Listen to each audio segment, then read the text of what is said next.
ठीक है। तो नेक्स्ट हम लोग देख रहे हैं hello alkanes and haloarenes.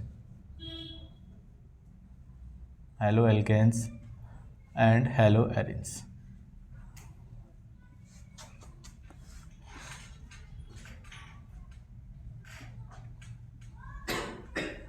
ठीक है, ये चैप्टर नंबर आपका कौन सा है? अगर नई बुक की हम लोग बात करें तो चैप्टर नंबर आपका 6 है ये। ठीक है, क्लास 12 का। तो सबसे पहले हम बात कर रहे हैं hello alkanes and haloarenes होते क्या है। क्या होता है Priyanshu? Hello alkanes and haloarenes होते क्या है? देखो यहाँ पे सबसे पहले हम लोग बात कर ले रहे हैं इंट्रोडक्शंस की कि hello alkanes and haloarenes होते क्या है। तो बहुत ही सिंपल है, नहीं आता है कोई बात नहीं, लेकिन आगे से याद रखना है। ठीक है, कि पेपर आपका आने वाला ही है। तो इंट्रोडक्शन वगैरह हम देखें। हैलो एल्केन्स की हम लोग बात कर रहे हैं। हैलो एल्केन्स क्या होता है दिव्यांश? हैलो एल्केन्स से एल्काइल हैलाइड भी से हम लोग बोलते हैं। क्या होता है हैलो एल्केन्स? तो किसी भी एल्केन से एक हाइड्रोजन को हम लोग क्या करें? रिमूव करें और एक हैलोजन को एसोसिएट कर दें तो आपको क्या मिल जाता है? हैलो एल्केन्स मिल जाते हैं। Haloalkanes. Yes Vardhan, X क्या हो सकते हैं यहाँ पे? फ्लोरीन, क्लोरीन, ब्रोमीन या आयोडीन। कोई भी आपका हैलोजन हो सकता है, ग्रुप 17 के एलिमेंट्स हो सकते हैं। क्लियर है? तो किसी भी आप एल्केन से एक हाइड्रोजन हटा के और एक हैलोजन को अगर आप जोड़ देंगे तो क्या मिल जाएगा आपको? Hello alkanes. आर क्या होता है यहाँ पे प्रियांशु? कोई भी रिएक्शन। तो आर जो आपका कोई भी एल्काइल ग्रुप हो सकता है। आर क्या हो सकता है? आर यहाँ पे क्या होता है? कोई भी एल्काइल ग्रुप। आर जो है आपके यहाँ पे देखो, तुम लोग का आर में कंफ्यूजन रहता है। कोई भी आर क्या हो सकता है? एल्काइल ग्रुप हो सकते हैं। क्लियर है? अब एग्जाम में तुम लोग ढूंढते हो कि आर के फॉर्म में, आर आपका जनरल फॉर्म है, कुछ भी हो सकता है, methyl, ethyl, propyl, butyl, pentyl, hexyl, octyl, nonyl, डेकाइल। तो एल्काइल ग्रुप होते क्या है? कोई भी आपका एल्केन है, एल्केन का जनरल फॉर्मूला क्या होता है? CN+H2N+2। इससे एक हाइड्रोजन को आप रिमूव कर देंगे तो यहां से हम लोग को कौन सा ग्रुप मिल जाता है? इसी को हम लोग क्या बोलते हैं? This is the alkyl group. This is the alkyl group. और इसी को हम लोग किससे रिप्रेजेंट करते हैं? आर से। क्लियर है? तो एल्केन से जब आप एक हाइड्रोजन निकाल देते हैं तो आपको क्या मिल जाता है? एल्काइल ग्रुप मिल जाता है। जैसे सिंपल एग्जांपल ले लें हम लोग, मीथेन है आपका। क्या होता है प्रियांशु मीथेन का फॉर्मूला? CH3 CH4। देखो यहाँ पे N क्या होता है? Number of carbon atom. अगर कार्बन 1 होगा तो हाइड्रोजन कितना होगा? 2 × 1 + 2 4, यानी CH4 एक कार्बन वाला एल्केन है तो क्या बोलेंगे? मीथेन। मिथ में क्या जोड़ दो? ANE। तो एल्केन ये आपका क्या है? मीथेन है। मीथेन से एक हाइड्रोजन हटा दें तो हम लोग क्या मिल जाएगा? ये एल्काइल ग्रुप जो बनेगा इसे हम लोग क्या बोलेंगे? मिथाइल। मिथाइल में एक और CH2 जोड़ दोगे क्या मिल जाएगा? इथाइल। एक और CH2 जोड़ दोगे क्या मिल जाएगा? Propyl, butyl, pentyl, hexyl. तो आर आपको यहाँ पे कोई भी एल्काइल ग्रुप हो सकता है। क्लियर है? कोई डाउट नहीं है ना? नेक्स्ट हम लोग बात करते हैं हैलो एरिन्स की। हैलो एरिन्स क्या होते हैं? हैलो एरिन्स सृष्टि तुम बताओगे। हैलो एरिन्स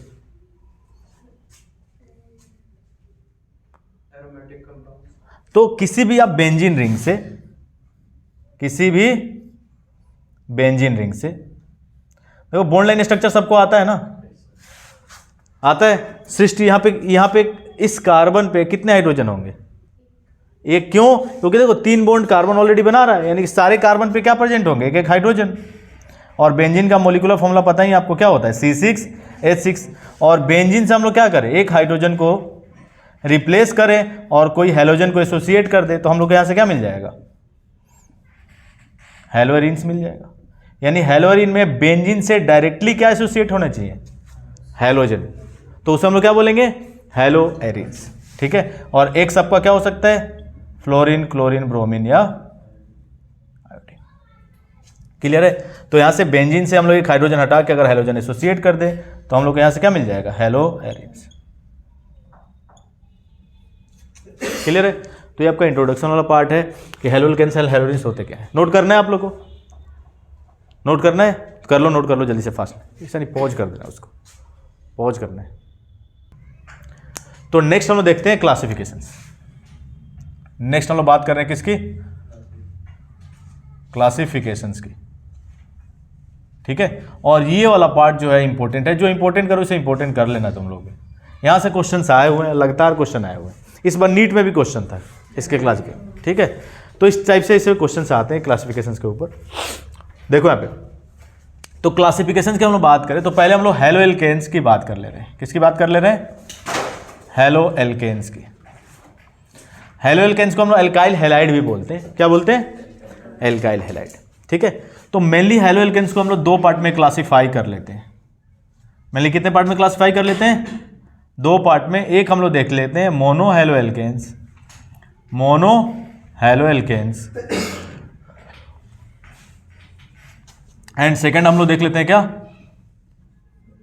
पोली halo alkanes, poly halo alkanes. Mono hello alkanes से नाम से ही पता चल रहा है, ठीक है। कंपाउंड्स के अंदर सिर्फ और सिर्फ कितने हैलोजन होंगे? एक अगर हैलोजन है तो उसे हम लोग क्या बोलेंगे? Mono hello alkanes. तो ओनली वन हैलोजन, ठीक है, सिर्फ एक ही हैलोजन्स होंगे। अब देखो यहाँ पे समझोगे, अगर हम लोग बात करें जिस कार्बन से आपका हैलोजन जुड़ा हुआ है, जिस कार्बन से आपका हैलोजन जुड़ा हुआ है, वो कार्बन कितने कार्बन से डायरेक्टली एसोसिएटेड हो? एक कार्बन से।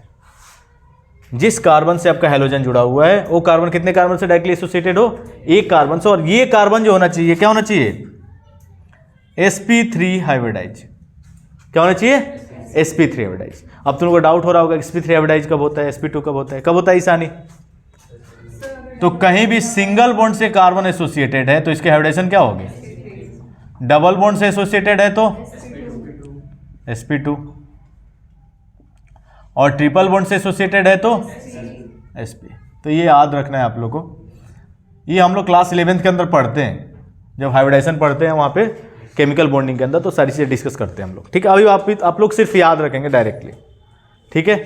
तो ये कार्बन सिंगल बॉन्ड से एसोसिएटेड है, और जिस कार्बन से हैलोजन एसोसिएटेड है वो कार्बन कितने कार्बन से डायरेक्टली एसोसिएटेड है, ठीक है। जैसे एग्जाम्पल ले लें,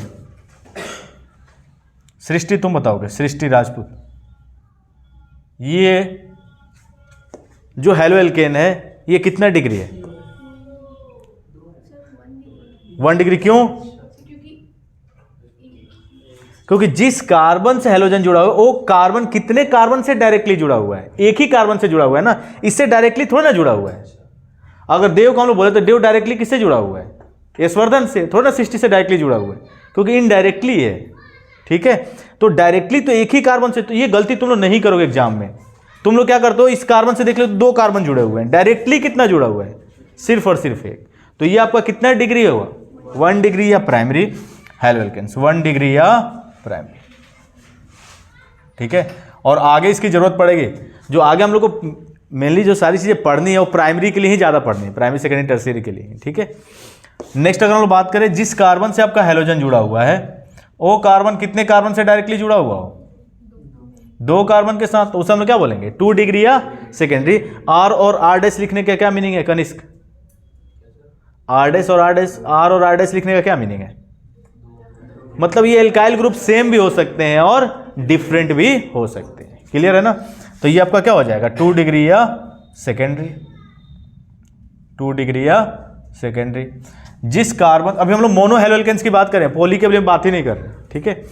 जिस कार्बन से आपका हैलोजन एसोसिएटेड है वो कार्बन कितने कार्बन से डायरेक्टली जुड़ा होना चाहिए? 3 कार्बन से। तो इसे हम लोग क्या बोलेंगे? 3 डिग्री या tertiary, tertiary haloalkanes. Clear है? नेक्स्ट अगर हम लोग बात करें, यहीं पे हम लोग देख ले रहे हैं, नेक्स्ट अगर हम लोग बात करें तो नेक्स्ट हम लोग देखते हैं एलाइलिक हैलाइड। क्या देखते हैं? एलाइलिक हैलाइड, ठीक है। तो जिस कार्बन से आपका हैलोजन जुड़ा हुआ है, जिस कार्बन से आपका हैलोजन जुड़ा हुआ है वो कार्बन क्या होना चाहिए? sp3 hybridise. और उसके एडजेसेंट वाला कार्बन क्या होना चाहिए? sp2 hybridise. तो इसे हम लोग क्या बोलते हैं? Allylic halide. अच्छा, ये कितना डिग्री एलाइलिक है? ये भी इंपॉर्टेंट है, कितना डिग्री एलाइलिक है। तो देखो जिस कार्बन से हेलोजन जुड़ा हुआ है वो कार्बन कितने कार्बन से डायरेक्टली जुड़ा हुआ है, एक ही कार्बन से ना, तो ये एलाइलिक कितना है, 1 डिग्री एलाइलिक है। कितना है, 1 डिग्री एलाइलिक। एक हाइड्रोजन हटा के एक और एल्काइल ग्रुप जोड़ दें तो कितना डिग्री हो जाएगा, 2 डिग्री। एक और हाइड्रोजन हटा के एक और कार्बन जोड़ दें, कितना डिग्री हो जाएगा। तो अगर 1 डिग्री, 2 डिग्री, 3 डिग्री एलाइलिक पूछ रहे तो बता सकते हैं आप लोग, ठीक है। तो ये आपका एलाइलिक हैलाइड है, और एलाइलिक में भी कितना है, 1 डिग्री एलाइलिक। नेक्स्ट है विनाइलिक हैलाइड। विनाइलिक हैलाइड, ठीक है। तो विनाइलिक हैलाइड की बात करें तो जिस कार्बन से आपका हैलोजन जुड़ा हुआ है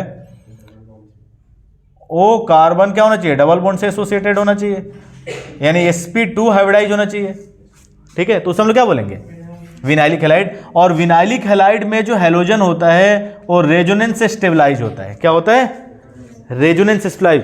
पाई conjugated with lone pair, pi इस लोन पेयर के साथ क्या कर रहा है, कंजुगेशन। और इसलिए तुम लोग देखोगे कि विनाइलिक हैलाइड जो है रिएक्शन में पार्टिसिपेट नहीं करता है, क्योंकि ये बॉन्ड, डबल बॉन्ड जो है ये पार्शियल डबल बॉन्ड कैरेक्टर आ जाता है, इस वजह से बॉन्ड को ब्रेक करना क्या है, डिफिकल्ट होता है, ठीक है। तो सारी चीज़ों पे एनालिसिस करते चलना है आपको। तो ये आपका एलाइलिक एंड विनाइलिक हैलाइड, ठीक है। नेक्स्ट है आपका बेंजाइलिक हैलाइड। नेक्स्ट है, अच्छा इसमें सब में कॉमन क्या है, कनिष्क, इन सब में कॉमन क्या है, देखो सारे ही मोनो हैलोएल्केन है, सब में एक ही हैलोजन एसोसिएटेड है, सब में क्या है, एक ही हैलोजन है। यानी कि अभी हम लोग जो भी बातें कर रहे हैं किसके लिए कर रहे हैं, मोनो हैलोएल्केन्स के, ठीक है, मोनो हैलोएल्केन्स की हम लोग बात कर रहे हैं, ठीक है। नेक्स्ट है benzylic halide. Benzylic halide, benzylic halide.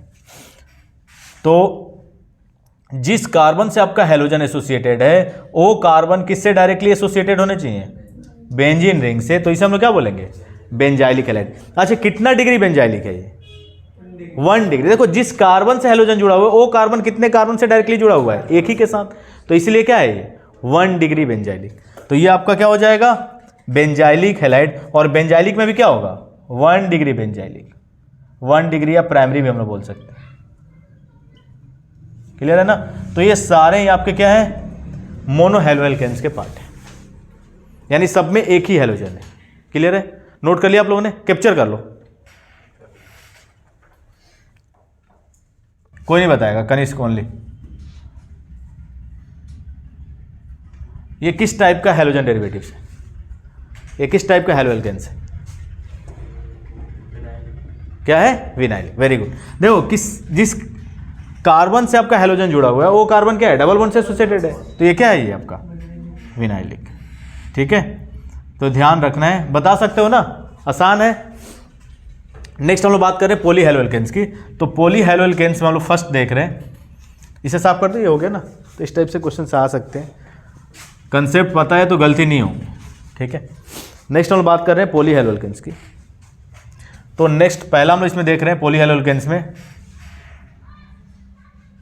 Die halogen, die halogen, यानी दो हैलोजन लगे हुए हैं, तो हम लोग क्या बोलेंगे, डाई हैलोजन। अब देखो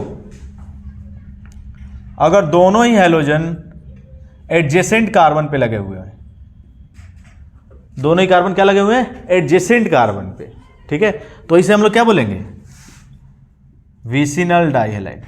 क्या बोलेंगे, विसिनल डाई हैलाइड। ये भी इंपॉर्टेंट है, यहां से भी कई बार क्वेश्चन आए हुए हैं, एडजेसेंट कार्बन पे, ठीक है। एक ही कार्बन पे दो हैलोजन लगे हुए हैं, एक ही कार्बन पे दो हैलोजन लगे हुए हैं, तो इसे हम लोग क्या बोलेंगे, जेमिनल या जेम भी हम लोग बोलते हैं, geminal dihalides, geminal dihalide. और एडजेसेंट के एडजेसेंट पे लगे हुए हैं तो इसे हम लोग क्या बोलते हैं, isolated dihalide, isolated, isolated dihalide, ठीक है। लेकिन ये सिलेबस में है नहीं, आपके सिलेबस में है नहीं, लेकिन फिर भी ध्यान रखना है, ठीक है।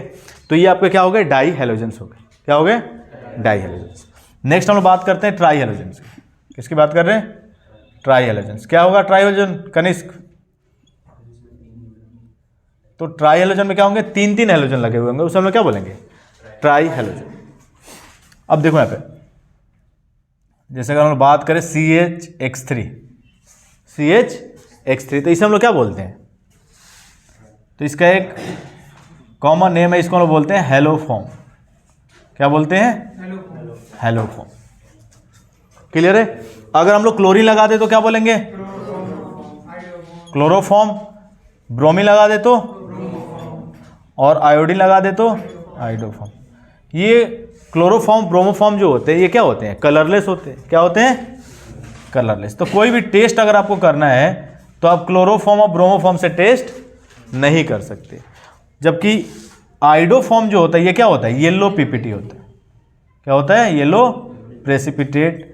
तो इससे जो भी टेस्ट करना है हम लोग किससे कर सकते हैं? आयोडोफॉर्म से हम लोग टेस्ट कर सकते हैं। आगे हम लोग को पढ़ना भी है आयोडोफॉर्म टेस्ट, जिससे हम लोग क्या टेस्ट कर सकते हैं? मिथाइल कीटोन को हम लोग टेस्ट कर सकते हैं। ठीक है, तो हम लोग पढ़ेंगे haloform test. Next, tetra halogen derivatives की बात करें। टेट्रा हेलोजन, चार हेलोजन लगे हुए हैं। ठीक है, जैसे एग्जांपल हम ले लें CCl4, क्या बोलेंगे? Carbon tetrachloride. तो ये आपका क्या है? Tetra halogen derivatives, carbon tetra chloride. ठीक है, तो पॉली हेलो एल्केन्स के अंदर ये सारी चीज़ें आपको देखनी है, इससे ज़्यादा कुछ पढ़ना है नहीं। ठीक है, तो हेलो एल्केन्स का आपका क्लासिफिकेशन हो गया खत्म। नेक्स्ट हम लोग देखते हैं हेलो एरिन्स के लिए। ये नोट कर लिए, कैप्चर कर लो जल्दी से फास्ट। और क्लासिफिकेशन से क्वेश्चंस आते हैं, इसलिए मैं बार बार बता रहा हूँ, याद रखना है, इसलिए स्किप नहीं कर देना तुम लोग। अरे क्लासिफिकेशन तो बेकार है, छोड़ दो इसे। अगर अच्छे मार्क्स लाने हैं तो हर पॉइंट पे एनालिसिस करना पड़ेगा। हम लोग देख रहे हैं किसके लिए? हेलो एरिन्स के लिए। तो लिख लो तुम लोग। तो हेलो एरिन्स में भी दो पार्ट में हम लोग क्लासिफाई करते हैं, mono hello arenes and poly hello arenes. तो मोनो हेलो एरिन्स में क्या होंगे? सिर्फ एक ही हेलोजन लगे हुए होंगे, तो उस हम लोग क्या बोलेंगे? Mono hello arenes. ठीक है, और इंपॉर्टेंट चीज ध्यान रखना है, तुम लोग क्या करते हो कि हेलो एल्केन को भी हेलो एरिन्स मान लेते हो। जब तक बेंजीन से डायरेक्टली हेलोजन नहीं एसोसिएटेड होगा उसे हेलो एरिन्स नहीं बोलेंगे, ये चीज ध्यान रखना है। तो नेक्स्ट हम लोग देखते हैं हेलो एरिन्स के क्लासिफिकेशन के। हेलो एरिन्स, सृष्टि क्या होता है हेलो एरिन्स?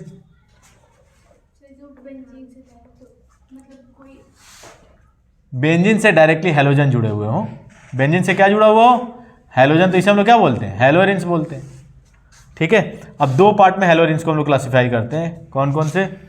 एक आपका है mono hello arenes, mono hello arenes, and next है आपका poly hello arenes, poly hello arenes. तो मोनो हेलो एरिन्स में क्या होंगे? सिर्फ एक ही हेलोजन होंगे, तो उसे हम लोग क्या बोलेंगे? Mono hello arenes. एग्जांपल ले लो मोनो हेलो एरिन्स के। क्या है आपका? मोनो हेलो एरिन्स है। और भी एग्जांपल ले सकते हो तुम लोग। इसे हम लोग क्या बोलेंगे बताओ? ये भी क्या है आपका? मोनो हेलो एरिन्स है, एक ही हेलोजन जुड़े हुए हैं। पॉली की अगर हम लोग बात करें तो एक से ज़्यादा अगर हेलोजन लगे हुए हैं तो उसे हम लोग क्या बोलेंगे? Poly hello arenes. दो हेलोजन लगे हुए हैं तो उसे हम लोग क्या बोलेंगे? Die hello arenes. तीन लगे हुए हैं तो ट्राई। चार लगे हुए हैं तो टेट्रा। तो डाई, ट्राई, टेट्रा, इस तरह से आप क्लासिफाई कर सकते हैं। तो ये क्या है आपका? Die hello arenes. ये आपका क्या है? Try hello arenes. ये आपका क्या है? Tetra hello arenes. क्लियर है? हो गया। तो क्लासिफिकेशंस की बात हो गई। क्लासिफिकेशंस में आपको इतना ही पढ़ना है, सिलेबस में आपका इतना ही है। नेक्स्ट हम लोग प्रिपरेशंस देखते हैं। ठीक है, कुछ डाउट आएगा ना तो चलो, कोई और पूछेगा ना तो मैं समझ लूँगा। ठीक है, ऐसा नहीं करना है। तो नेक्स्ट हम लोग बात कर रहे हैं प्रिपरेशंस की, प्रिपरेशन ऑफ हेलो एल्केन्स की, preparation of haloalkanes, preparation of haloalkanes.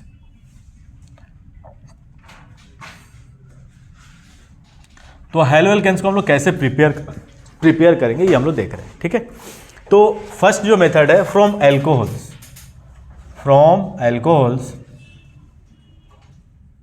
तो एल्कोहल से हम लोग क्या प्रिपेयर कर सकते हैं? हेलो एल्केन प्रिपेयर कर सकते हैं। ठीक है, अब देखो एक तरह से ये क्या हो गया? एल्कोहल की केमिकल प्रॉपर्टीज हो गई, और ये किसका प्रिपरेशन हो गया? हैलोएल्केन का। ठीक है, तो दोनों चीज़ें आप याद रखते चलेंगे। ठीक है, तो फ्रॉम एल्कोहल से अगर हम लोग बात करें तो इसमें फर्स्ट है आपका, किसी भी एल्कोहल का हम लोग रिएक्शन करा दें, किसी भी एल्कोहल का हम लोग रिएक्शन करा दें किसके साथ, concentrated HCl with anhydrous ZnCl2 के साथ, concentrated HCl with anhydrous ZnCl2 के साथ। तो होता क्या है, यहाँ से OH बाहर निकलता है और Cl आके क्या हो जाता है, सब्स्टिट्यूट, और प्लस यहाँ से H2 क्या हो जाता है, बाहर। और ये जो RCl बनता है, एल्काइल क्लोराइड जो बनता है, ये PPT के फॉर्म में बनता है। किसके फॉर्म में, प्रेसिपिटेट के फॉर्म में। लेकिन एक्चुअल में तुम लोग को लग रहा है दिखने में कि यहाँ से OH निकला और Cl आके सब्स्टिट्यूट हो गया, लेकिन एक्चुअल में ऐसा होता नहीं है। कभी भी OH जो है OH माइनस के फॉर्म में बाहर नहीं होता है। OH माइनस जो होता है पुअर लिविंग ग्रुप होता है, जबकि H2O क्या होता है, अच्छा लिविंग ग्रुप होता है। वीक बेस और good leaving group, weak base और गुड लिविंग ग्रुप। और बेस वीक कौन होगा, जो आसानी से लोन पेयर नहीं दे, आसानी से लोन पेयर नहीं दे। तो H2 और OH माइनस की अगर हम बात करें तो आसानी से लोन पेयर कौन डोनेट करेगा, OH माइनस, क्योंकि नेगेटिव चार्ज आने से ऑक्सीजन की इलेक्ट्रोनेगेटिविटी घट जाएगी, आसानी से लोन पेयर क्या कर देगा, डोनेट। तो अच्छा बेस होगा, और अच्छा बेस कभी भी, अरे आसानी से कहीं से तुम किसी के पास अगर पैसा तुम निकाल ले रहे हो आसानी से, मतलब वो स्टेबल नहीं है किसी। अब भाई कोई स्टेबल आदमी हो, वहाँ से चोरी कर सकते हो क्या, नहीं कर सकते, पॉसिबल है क्या। तो OH माइनस आसानी से लोन पेयर दे रहा है, मतलब वो अनस्टेबल है। और कोई भी अनस्टेबल फॉर्म में जाना चाहेगा क्या, कोई भी निकल के जाना चाहेगा। मान लो कि तुम कोई भी काम करोगे तो चाहोगे कि उसमें स्टेबिलिटी हो, भाई यहाँ से मैं वहाँ बैठ लूँगा, लेकिन मैं स्टेबल फील करूँगा तभी बैठूंगा। क्लासरूम में यहाँ से मैं बोलूँ कि दिव्यांश वहाँ से वहाँ बैठ जाओ, तो दिव्यांश तभी बैठेगा जब वहाँ पे स्टेबिलिटी फील करेगा। अब पता चला कुछ दिखाई नहीं दे रहा है क्लास में, तो बैठेगा क्या। ठीक है, तो वीक बेस जो होते हैं क्या होते हैं, weak base are good leaving group. ठीक है, तो OH माइनस और H2O में अच्छा लिविंग ग्रुप कौन होता है, H2O। तो पूरी केमिस्ट्री में कहीं भी OH माइनस बाहर नहीं होता है, हमेशा किस फॉर्म में बाहर होता है, H2O फॉर्म में। ठीक है, तो देखो HCl का यहाँ पे काम क्या है, HCl का काम क्या है, ये करता है क्या है, एल्कोहल को प्रोटोनेट कर देता है। पहले समझोगे, एल्कोहल को क्या कर देता है यहाँ पे, प्रोटोनेट, H+ रिलीज करेगा। एसिड का काम क्या है, H+ रिलीज करना। आसानी से HCl क्या करेगा, H+ रिलीज कर देगा, और इसके पास लोन पेयर अवेलेबल है, लोन पेयर डोनेट करेगा और प्रोटोनेट हो जाएगा, और ये प्रोटोनेटेड एल्कोहल बना देगा। क्या बना देगा, प्रोटोनेटेड एल्कोहल। क्लियर है। और नेक्स्ट स्टेप में क्या होता है, ये स्टेप जो होता है आपका स्लो स्टेप होता है, और स्लो स्टेप ही क्या होता है, रेट डिटरमाइनिंग स्टेप। और यहां से ये बॉन्डेड इलेक्ट्रॉन को लेके कौन बाहर होता है, H2O। तो जो पॉजिटिव चार्ज है क्या हो जाएगा, न्यूट्रलाइज। R पे कौन सा चार्ज आ जाएगा, प्लस चार्ज। देखो R तुम लोग के दिमाग में नहीं चलना चाहिए, R की जगह क्या दिमाग में चलना चाहिए, कोई भी एल्काइल ग्रुप, कोई भी मिथाइल इथाइल प्रोपाइल। देखो तुम लोग R सोचने लगते हो तो गलती नहीं करना है। जैसे R की जगह हो सकता है कि यहाँ पे CH3CH2 हो जाए, या 3 डिग्री हो सकता है, 1 डिग्री हो सकता है, 2 डिग्री हो सकता है, मतलब कोई भी एल्काइल ग्रुप हो सकता है। ठीक है, अब यहाँ पे कार्बोकेटाइन बन गया और यहाँ से H2O क्या हो गया, बाहर। और रिएक्शन का जो रेट है वो किस पे डिपेंड कर रहा है, जिस स्टेप में कार्बोकेटाइन फॉर्म्ड हो रहे हैं, जिस स्टेप में कार्बोकेटाइन फॉर्म्ड है। यानी कि ये कार्बोकेटाइन जितना स्टेबल बनेगा, रिएक्शन का रेट क्या होगा, उतना ही फास्ट होगा। यानी कि इसमें मैकेनिज्म जो फॉलो होता है कौन सा, SN1। कौन सा मैकेनिज्म, SN। अब तुम लोग पूरा पढ़ चुके हो तो तुम लोग को आइडिया लग रहा होगा। ठीक है, कौन सा मैकेनिज्म फॉलो होता है, SN1। अब यहाँ पे कौन सब्सटीट्यूट होने के लिए यहाँ पे बैठा हुआ है, Cl-। यहाँ R के साथ कौन सब्सटीट्यूट हो जाएगा, Cl। R की जगह कौन सब्सटीट्यूट हो जाएगा, R के साथ Cl।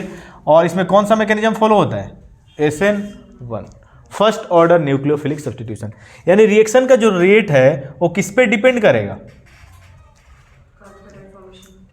कार्बोकेटाइन की स्टेबिलिटी पे। जितना स्टेबल कार्बोकेटाइन होगा उतना ही रिएक्शन का रेट क्या होगा, फास्ट। अब देखो इसमें रिएक्शन में क्या एक इंपॉर्टेंट ये भी है, ये concentrated HCl plus ZnCl2 anhydrous, इसको हम लोग क्या बोलते हैं, लुकास रिएजेंट। और लुकास रिएजेंट से हम लोग क्या टेस्ट कर सकते हैं, तो लुकास रिएजेंट से हम लोग एल्कोहल की डिग्री टेस्ट कर सकते हैं कि एल्कोहल जो होगा 1 डिग्री होगा, 2 डिग्री होगा या 3 डिग्री होगा। ठीक है, तो देखो यहाँ पे ये मान लो तुम्हारा अल्कोहल है, ये क्या है, अल्कोहल है। तो एल्कोहल भी क्या होता है, एक सोलवेंट होता है वाटर की तरह। और देखो ये सोलवेंट जो होता है, अल्कोहल जब प्योर फॉर्म में होगा तो बिल्कुल उसका कलर कैसा होता है, ट्रांसपेरेंट होता है, बिल्कुल क्लियर सॉल्यूशन होता है। अब जैसे ही इसमें हम लोग क्या करते हैं, HCl कंसनट्रेटेड HCl और ZnCl2 ऐड करते हैं, कंसनट्रेटेड HCl और ZnCl2 ऐड करते हैं, ये क्या फॉर्म होने लगेगा, इसमें क्या फॉर्म होने लगेगा, एल्काइल क्लोराइड बनने लगेगा। और एल्काइल क्लोराइड जो होता है पोलर सॉल्वेंट में इनसोल्युबल होता है। क्या होता है, पोलर सॉल्वेंट। अब कोई चीज जब घुलेगा नहीं किसी सॉल्वेंट में तो उसके कलर को क्या कर देगा, उसके कलर को गंदा कर देगा। कलर को कैसा कर देगा, जो बिल्कुल क्लियर सॉल्यूशन था उसको गंदा कर देगा बिल्कुल। कोई भी चीज तुम लोग करके देखना, जैसे चीनी घोलते हो पानी में तो पूरी तरह से घुल जाएगा तो कलर को गंदा नहीं करेगा, लेकिन कोई ऐसा चीज घोल दो जो घुले ही नहीं उसमें तो उसको क्या कर देगा, तो उसी कलर को हम लोग क्या बोलते हैं, टर्बिडिटी। तो जैसे ही इसमें RCl बनता है ये PPT के फॉर्म में बनता है, किस फॉर्म में, PPT के फॉर्म में, और इसमें कैसा कलर आता है, टर्बिडिटी, टर्बिडिटी कलर। अब देखो यहां पर अगर हम लोग ले लें, यहां पे हम लोग ले लें एल्कोहल और यहां पे हम ले लें टर्बिडिटी, क्लियर है।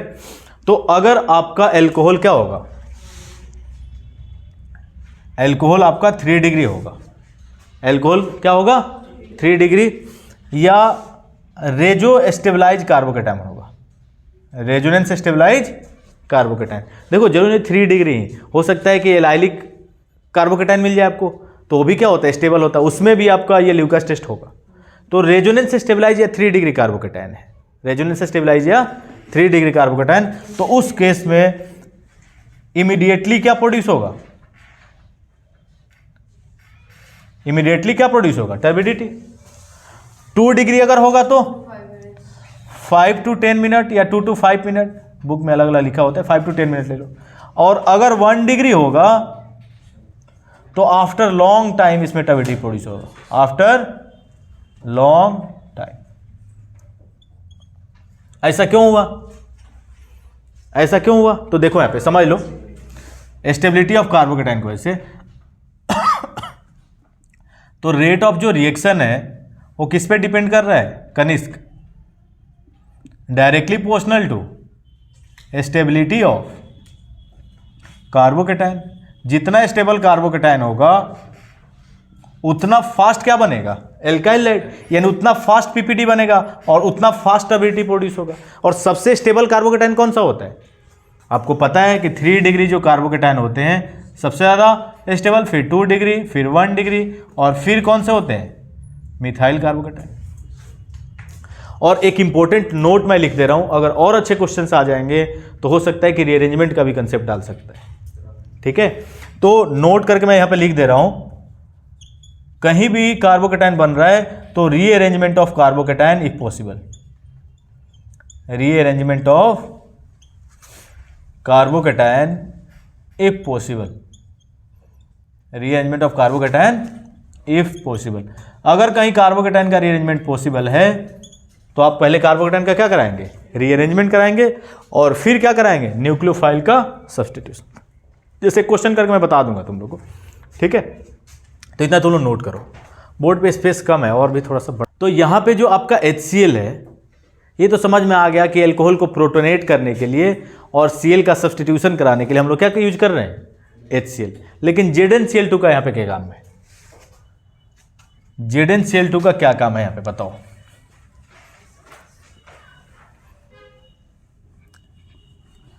दिव्यांश क्या काम है यहाँ पे ZnCl2 का, क्या क्लोरीन देता है, नहीं, ये तो क्लोरीन, जिंक क्या होता है, ट्रांजिशन मेटल है, और ट्रांजिशन मेटल क्या होते हैं, ये तो इलेक्ट्रॉन पेयर एक्सेप्टर होते हैं ना, ये तो लिगेंड के, ये सेंट्रल मेटल एटम की तरह काम करेगा, तो क्लोरीन को एक्सेप्ट कर लेगा ना। तो देखो होता क्या है, जब HCl और ZnCl2 आपस में रिएक्ट करते हैं यहाँ पे, ठीक है, तो जिंक आपको पता है ट्रांजिशन मेटल है, क्या होता है, लोन पेयर एक्सेप्टर, इसके वैकेंट डी ऑर्बिटल आसानी से लोन पेयर क्या कर सकता है, एक्सेप्ट कर सकता है, और एक्सेप्ट करके क्या कन्वर्ट कर देगा इसमें H+ और ZnCl3 माइनस के फॉर्म में। यानी ये HCl के आयनाइजेशन के रेट को क्या कर देता है, बढ़ा देता है, HCl के आयनाइजेशन को क्या कर देता है, बढ़ा देता है। ZnCl2 की वजह से आसानी से कौन आयनाइज हो जाएगा, HCl। क्लियर है ना। तो इंपॉर्टेंट चीज़ें ध्यान रखना है आपको, ठीक है। और SN1 मैकेनिज्म हो रहा है तो प्रोडक्ट जो मिलेगा वो कैसा मिलेगा, रेसमिक मिक्सचर। कैसा मिलेगा, रेसमिक मिक्सचर। तो ये भी ध्यान रखना है आपको, ठीक है। प्रोडक्ट कैसा मिलेगा, रेसमिक। SN1 में हमेशा ही प्रोडक्ट कैसा मिलता है, प्रोडक्ट जो आपको मिलेगा racemic mixture product, racemic mixture. यानी इक्विमोलर मिक्सचर को हम लोग क्या बोलते हैं, इक्विमोलर मिक्सचर को हम लोग क्या बोलते हैं, रेसमिक मिक्सचर। इक्वल अमाउंट में दोनों ही प्रोडक्ट मिलेंगे,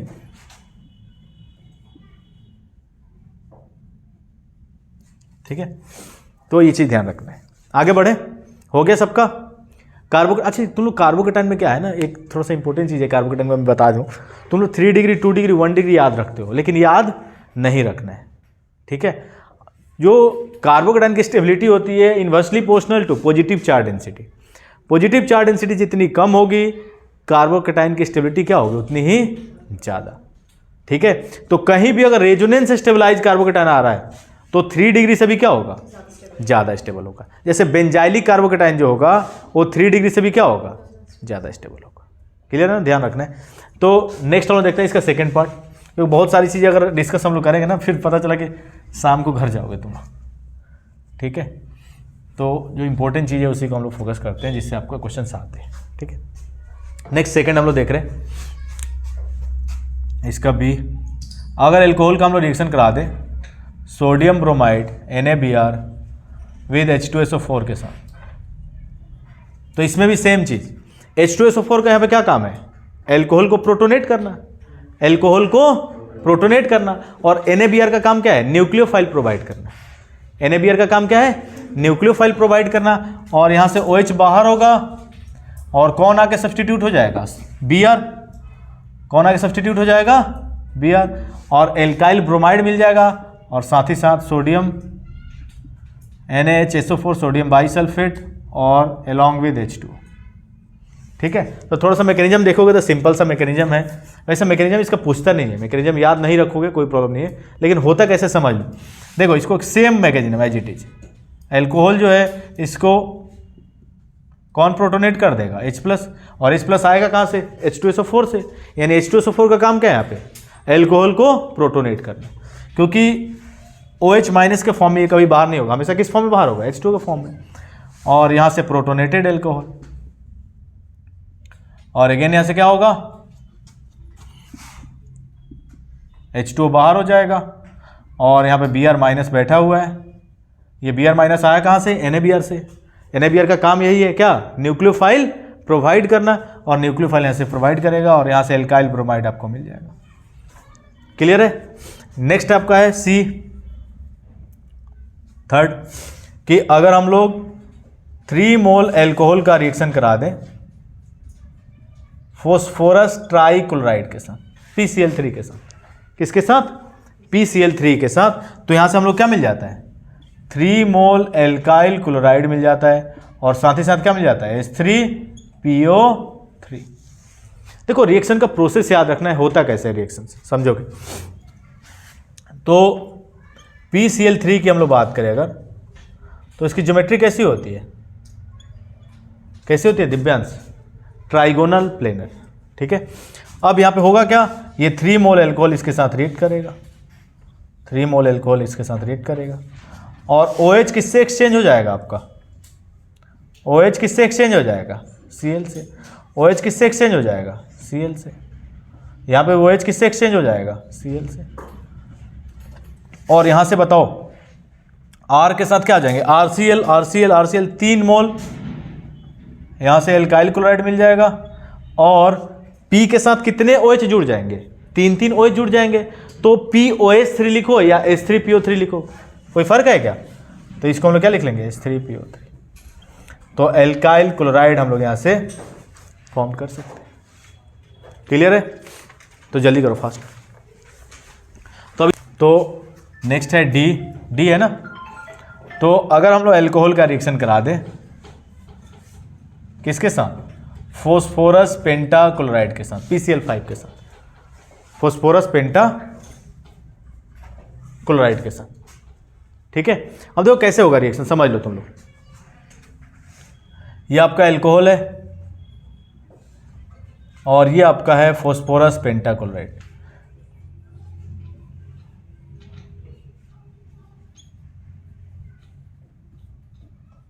फॉस्फोरस पेंटाक्लोराइड, एक Cl जो है किसके साथ चला जाएगा, एक Cl एल्काइल ग्रुप के साथ, और ये ऑक्सीजन किसके सर पे आके बैठ जाएगा, फॉस्फोरस के। यानी हम लोग क्या मिल जाएगा, एक तो एल्काइल क्लोराइड मिल जाएगा और एक HCl मिल जाएगा और एक आपको मिल जाएगा POCl3। ठीक है, तो रिएक्शन का प्रोसेस याद, और इसका बैलेंस इक्वेशन भी पूछता है कई बार। इसका अगर बैलेंस इक्वेशन पूछेगा ना पूरा ही, तो पूरा ही ये बनाना पड़ेगा प्रोडक्ट, तो ध्यान रखना है। ठीक है, सिर्फ ये बना दोगे तो मार्क्स कट जाएंगे आपके। ठीक है, तो यहाँ से हम लोग इस तरह से एक हाइड्रोजन के साथ क्लोरीन, एक एल्काइल ग्रुप के साथ, और ऑक्सीजन किसके साथ आके जुड़ जाएगा, फॉस्फोरस के साथ। ठीक है, नेक्स्ट पार्टी ई हम लोग देख लेते हैं। अगर हम लोग एल्कोहल का रिएक्शन करा दें रेड फॉस्फोरस विद X2 के साथ, X2 आपका क्या हो सकता है, Br2 एंड I2। ठीक है, तो यहां से हम लोग क्या मिल जाता है, RX, X आपका क्या हो जाएगा, ब्रोमीन या आयोडीन। तो एल्काइल ब्रोमाइड या एल्काइल आयोडाइड हम लोग प्रिपेयर कर सकते हैं। इन C2 हम लोग प्रिपेयर करते हैं, होता क्या है, PBr3 और PI3 अनस्टेबल होता है। क्या होता है, अनस्टेबल। तो इसको तुरंत हम लोग बनाते हैं, ये फॉस्फोरस और X2 आपस में रिएक्ट करके क्या बनाते हैं, PX3, और X आपका क्या हो सकता है, ब्रोमीन या आयोडीन। तो ये तुरंत हम लोग बनाते हैं और तुरंत रिएक्ट करते हैं। इन C2 हम लोग प्रिपेयर करते हैं इसे, इन C2। ठीक है, तो ध्यान रखना है। नेक्स्ट है लास्ट आपका, अगर अल्कोहल का हम लोग रिएक्शन करा दे थायोनिल क्लोराइड के साथ, एल्कोहल का हम लोग रिएक्शन कराते किसके साथ, thionyl chloride SOCl2, this is the thionyl chloride. ठीक है, तो थायोनिल क्लोराइड कैसे, जैसे रिएक्शन कराएंगे OH यहाँ से बाहर होगा, कौन आगे सब्सटीट्यूट हो जाएगा, Cl, और साथ ही साथ आपको क्या मिल जाता है, SO2 और प्लस HCl, और यहाँ पे HCl और SO2 क्या मिलता है, गैसियस फॉर्म में। किस फॉर्म में, तो यहाँ से आपको प्योर हेलोएल्केन आपको मिल जाता है, प्योर हेलोएल्केन।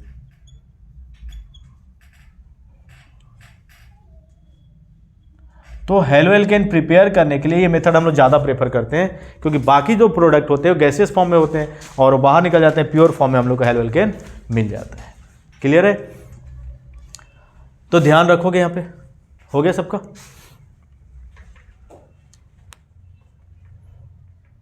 कार्बन्स, तो हाइड्रोकार्बन से भी हम लोग क्या प्रिपेयर कर सकते हैं, हेलोएल्केन प्रिपेयर कर सकते हैं, क्योंकि प्रिपरेशन ही हम लोग हेलोएल्केन का देख रहे हैं। तो हेलोएरिन्स कैसे मिलेगा, ठीक है, अभी प्रिपरेशन हम लोग हेलोएल्केन की बात कर रहे हैं।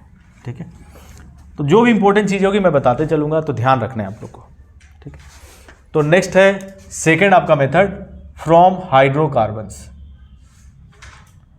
From hydrocarbons. तो हाइड्रोकार्बन से हम लोग क्या प्रिपेयर कर सकते हैं, हेलोएल्केन प्रिपेयर कर सकते हैं। क्या होता है नंदिनी हाइड्रोकार्बन, हाइड्रोजन और, तो वो सारे ऑर्गेनिक कंपाउंड जो सिर्फ और सिर्फ कार्बन और हाइड्रोजन से मिलके बनते हैं उनको हम लोग क्या बोलते हैं, हाइड्रोकार्बन्स। जैसे एल्केन, एल्कीन, एल्काइन, सारे क्या होते हैं, हाइड्रोकार्बन्स होते हैं। ठीक है, तो इसमें फर्स्ट हम लोग देख रहे हैं, फ्रॉम एल्केन,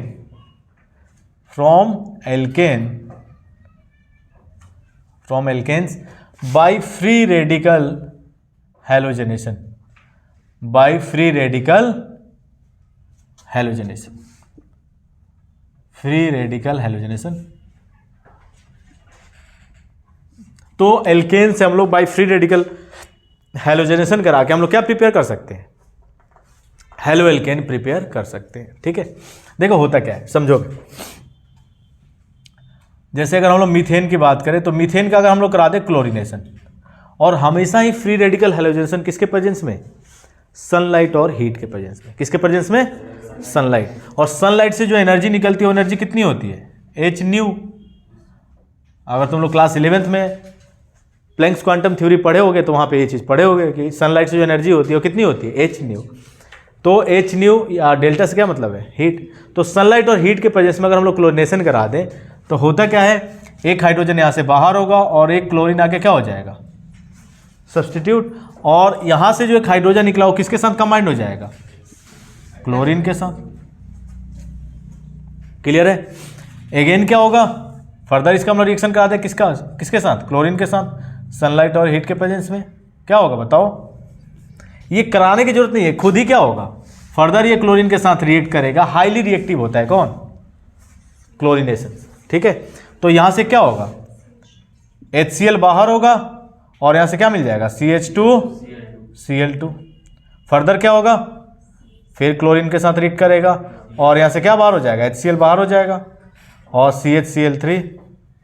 और फर्दर क्या होगा, अगेन क्लोरीन के साथ रिएक्ट करेगा और HCl यहाँ से बाहर और CCl4 हम लोग को मिल जाएगा।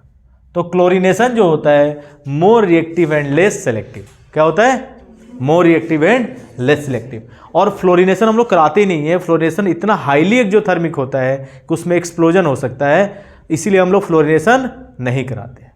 और सेम एज इट इज किस में होगा, ब्रोमिनेशन में भी सेम किस में होगा, ब्रोमिनेशन। और अगर हम लोग बात करें आयोडिनेशन की, तो ये तो बात होगी क्लोरीनेशन की, यहाँ पे लिख लेना, यहाँ बात होगी किसकी, क्लोरीनेशन। फ्लोरीनेशन में क्या होगा, fluorination is highly exothermic in nature, लिख दे रहा हूँ यहाँ पे, स्वार्ट्स रिएक्शन, हाँ स्वार्ट्स से बना सकते हैं। नेक्स्ट हम लोग देखें, यहाँ पे ध्यान रखोगे, फ्लोरीनेशन जो होता है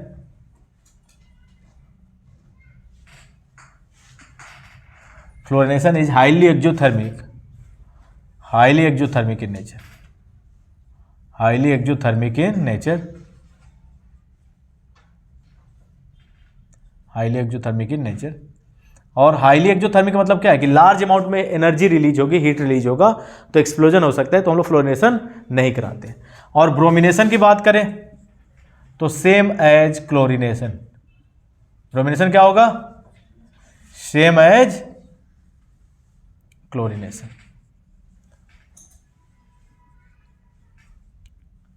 और आयोडिनेशन की अगर हम बात करें, इसकी बात करें आयोडिनेशन, तो आयोडिनेशन बहुत ही स्लो होता है, क्लियर, चांस नहीं होता ही है। आयोडिनेशन जो होता है क्या होता है, रिवर्सिबल होता है। तो अगर मीथेन का हम लोग आयोडिनेशन करा दें तो क्या होता है, ये रिवर्सिबल होता है, बहुत ही स्लो प्रोसेस होता है, CH3I और प्लस HI। और HI जो होता है एक गुड रिड्यूसिंग एजेंट होता है। देखो आयोडीन जो है अपने मिनिमम ऑक्सीडेशन स्टेट में -I, यानी खुद क्या हो सकता है, ऑक्सीडाइज। और कोई भी कंपाउंड में कोई एलिमेंट अगर मिनिमम ऑक्सीडेशन स्टेट में है, यानी वो अच्छा किसके तरह काम करेगा, रिड्यूसिंग एजेंट की तरह। और मैक्सिमम ऑक्सीडेशन स्टेट में है तो अच्छा ऑक्सीडाइजिंग एजेंट। तो ये फर्दर CH3I को रिड्यूस करके क्या बना देता है, मीथेन फॉर्म कर देता है। तो ये फर्दर रिड्यूस ना करे तो हम लोग करते क्या है कि HI का ऑक्सीडेशन करा देते हैं। और कोई भी ऑक्सीडाइजिंग एजेंट ले सकते हैं आप, HiO3 या HiO4 या HNO3, इन तीनों में से कोई भी ऑक्सीडाइजिंग एजेंट ले सकते हैं स्ट्रॉन्ग। ये क्या कर देता है, इसको I2 में ऑक्सीडाइज कर देता है और अलॉन्ग विथ H2 रिलीज हो जाता है। ठीक है। तो ये फर्दर रिएक्शन क्या नहीं होगा, रिवर्स नहीं होगा। तो यहाँ पे आप ये ऑक्सीडाइजिंग एजेंट यूज कर सकते हैं। क्लियर है ना, तो ये चीज़ ध्यान रखना है। ठीक है। तो ये फ्री रेडिकल जो हैलोजनेशन है उतना इंपॉर्टेंस नहीं है एल्काइल हैलाइड बनाने के लिए, क्योंकि इसमें मिक्सचर ऑफ प्रोडक्ट मिल रहे हैं। क्या मिल रहे हैं, मिक्सचर ऑफ प्रोडक्ट मिल रहा है, प्योर प्रोडक्ट नहीं मिल रहे हैं। क्लियर है, तो ये चीज़ ध्यान रखना है। और इसमें मैकेनिज्म जो फॉलो होता है कौन सा, free radical halogenation mechanism, free radical. और फ्री रेडिकल जो एल्काइल फ्री रेडिकल जो होते हैं उनकी जो स्टेबिलिटी होती है same as it is carbocation. जो कार्बोकेटाइन की स्टेबिलिटी होती है सेम स्टेबिलिटी किसकी होती है, एल्काइल फ्री रेडिकल की। यानी 3 डिग्री एल्काइल फ्री रेडिकल जो होगा सबसे ज़्यादा स्टेबल, फिर 2 डिग्री, फिर 1 डिग्री। क्लियर है, ध्यान रखोगे। जैसे क्वेश्चन देता हूँ, ये हो गया सबका, नोट कर लो जल्दी से करो। फ्री रेडिकल हैलोजनेशन की अगर हम बात करें, जैसे आपका प्रोपेन है, प्रोपेन है, इसका हम लोग को कराना है क्लोरीनेशन। अब इस पे और भी क्वेश्चंस हम लोग करेंगे। ठीक है, इसका हम लोग क्या कराना है, क्लोरीनेशन।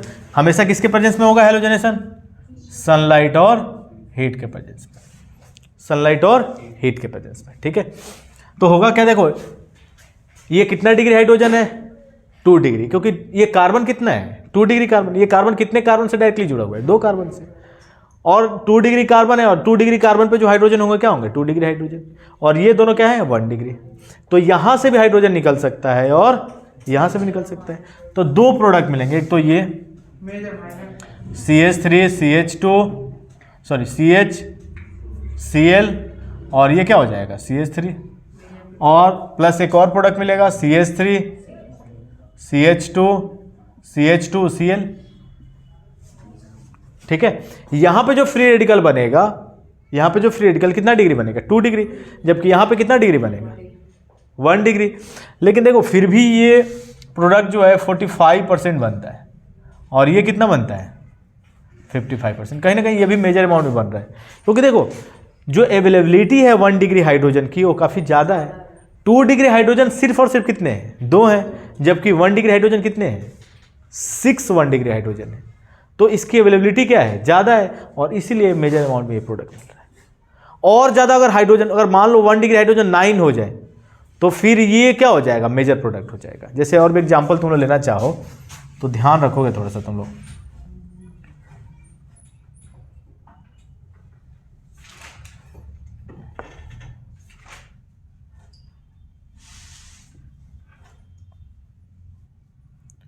देखो ये भी आपका क्या है, 1 डिग्री कार्बन, ये भी क्या है 1 डिग्री, ये भी 1 डिग्री कार्बन।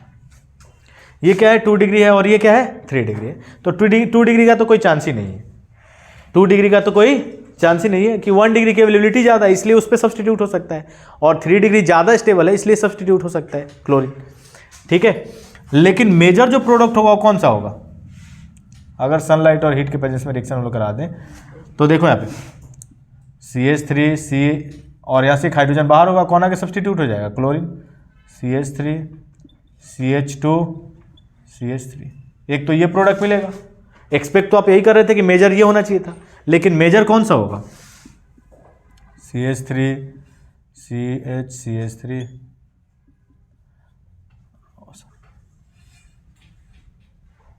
CH2 CH2Cl। एक ही CH2 है ना, एक ही CH2 ना, एक ही रहना CH2Cl। तो देखो ये जो प्रोडक्ट होगा आपका क्या होगा, मेजर होगा, और ये प्रोडक्ट जो होगा वो क्या होगा, माइनर। क्यों होगा कनिष्क ऐसा, तो देखो 1 डिग्री जो हाइड्रोजन है, कार्बन है, उस पर कितने हाइड्रोजन है, 3 3 3 6 और 3 9, जबकि 3 डिग्री वाला जो कार्बन है इस पर कितने हाइड्रोजन है, सिर्फ एक ही ना, एक ही हाइड्रोजन है, और एक ही हाइड्रोजन, तो इसकी अवेलेबिलिटी भी क्या है, काफ़ी कम है, जबकि 1 डिग्री वाले की अवेलेबिलिटी क्या है, काफ़ी ज़्यादा है। तो आसानी से अवेलेबल होगा, आसानी से यहाँ से क्लोरीन आके सब्सटीट्यूट हो सकता है, इसीलिए क्या होगा, मेजर होगा, और ये क्या होगा, माइनर होगा। क्लियर, तो इसी ध्यान रखना है आप लोग को। ठीक है, और अगर हम लोग बात करें कौन से 2 डिग्री, तो पॉसिबल ही नहीं है ना, कौन सा, यहाँ भी लगा लो, यहाँ लगा लो, कोई तीनों में से कहीं भी लगा लो, अलग प्रोडक्ट होगा ना, प्रोडक्ट अलग होगा, लेकिन है तो 1 डिग्री, कहीं भी लगा सकते हो। लेकिन मेजर फिर ये वाला हो जाएगा, कौन सा, उसमें 6 है उसमें 3 है, नहीं ये भी तो 1 डिग्री है ना। इसे डिग्री से क्यों देखना, ऐसे अगर देखो अगर सुन लो पहले, अगर यहाँ पे तुम लोगे, यहाँ अगर मान लो ले रहे हो, तो फ्री रेडिकल से जो कार्बन जुड़ा हुआ है उस पर कितने हाइड्रोजन है, सिर्फ एक ही है ना, जबकि यहाँ पे कितने हाइड्रोजन है, 2 हाइड्रोजन है, तो अल्फा हाइड्रोजन ही देखेंगे ना, रेजोनेंस तो है नहीं, तो ये ज़्यादा स्टेबल होगा ना। ठीक है, और रिएक्टिविटी ऑर्डर की हम लोग बात करें तो तुम लोग के दिमाग में चल रहा होता है हमेशा कुछ उल्टा फुल्टा। रिएक्टिविटी ऑर्डर हम लोग देखें, अगर कनिष्क तुम बताओगे, फ्लोरीन क्लोरीन ब्रोमीन और आयोडीन में सबसे फास्ट रिएक्शन कौन देगा, आयोडीन। तो सबसे फास्ट कौन होगा, फ्लोरिनेशन, फिर क्लोरिनेशन, और फिर ब्रोमिनेशन, और फिर आयोडीनेशन। क्योंकि तुम लोग, मैं बताया ना कि फ्री रेडिकल हैलोजनेशन में सबसे फास्ट कौन होता है, फ्लोरिनेशन। ये चीज़ ध्यान रखना इंपॉर्टेंट है। ठीक है, और कई बार यहाँ से क्वेश्चन आए हुए हैं। एनसीईआरटी पे एक अच्छा क्वेश्चन है, कर ले क्या कि पहले प्रिपरेशन खत्म करके तब करेंगे। ठीक है, और तुम्हारा काम क्या है, पहले एनसीईआरटी के एक एक क्वेश्चंस कर जाओ खुद से, नेमिंग से लेके क्लासिफिकेशन से लेके रिएक्शंस के सारे ही खुद से एक बार चैप्टर को अच्छे से करो एनसीईआरटी के। देखो कॉन्फिडेंस तुम्हारा कितना हाई हो जाता है। एक एक क्वेश्चन पहले खुद से,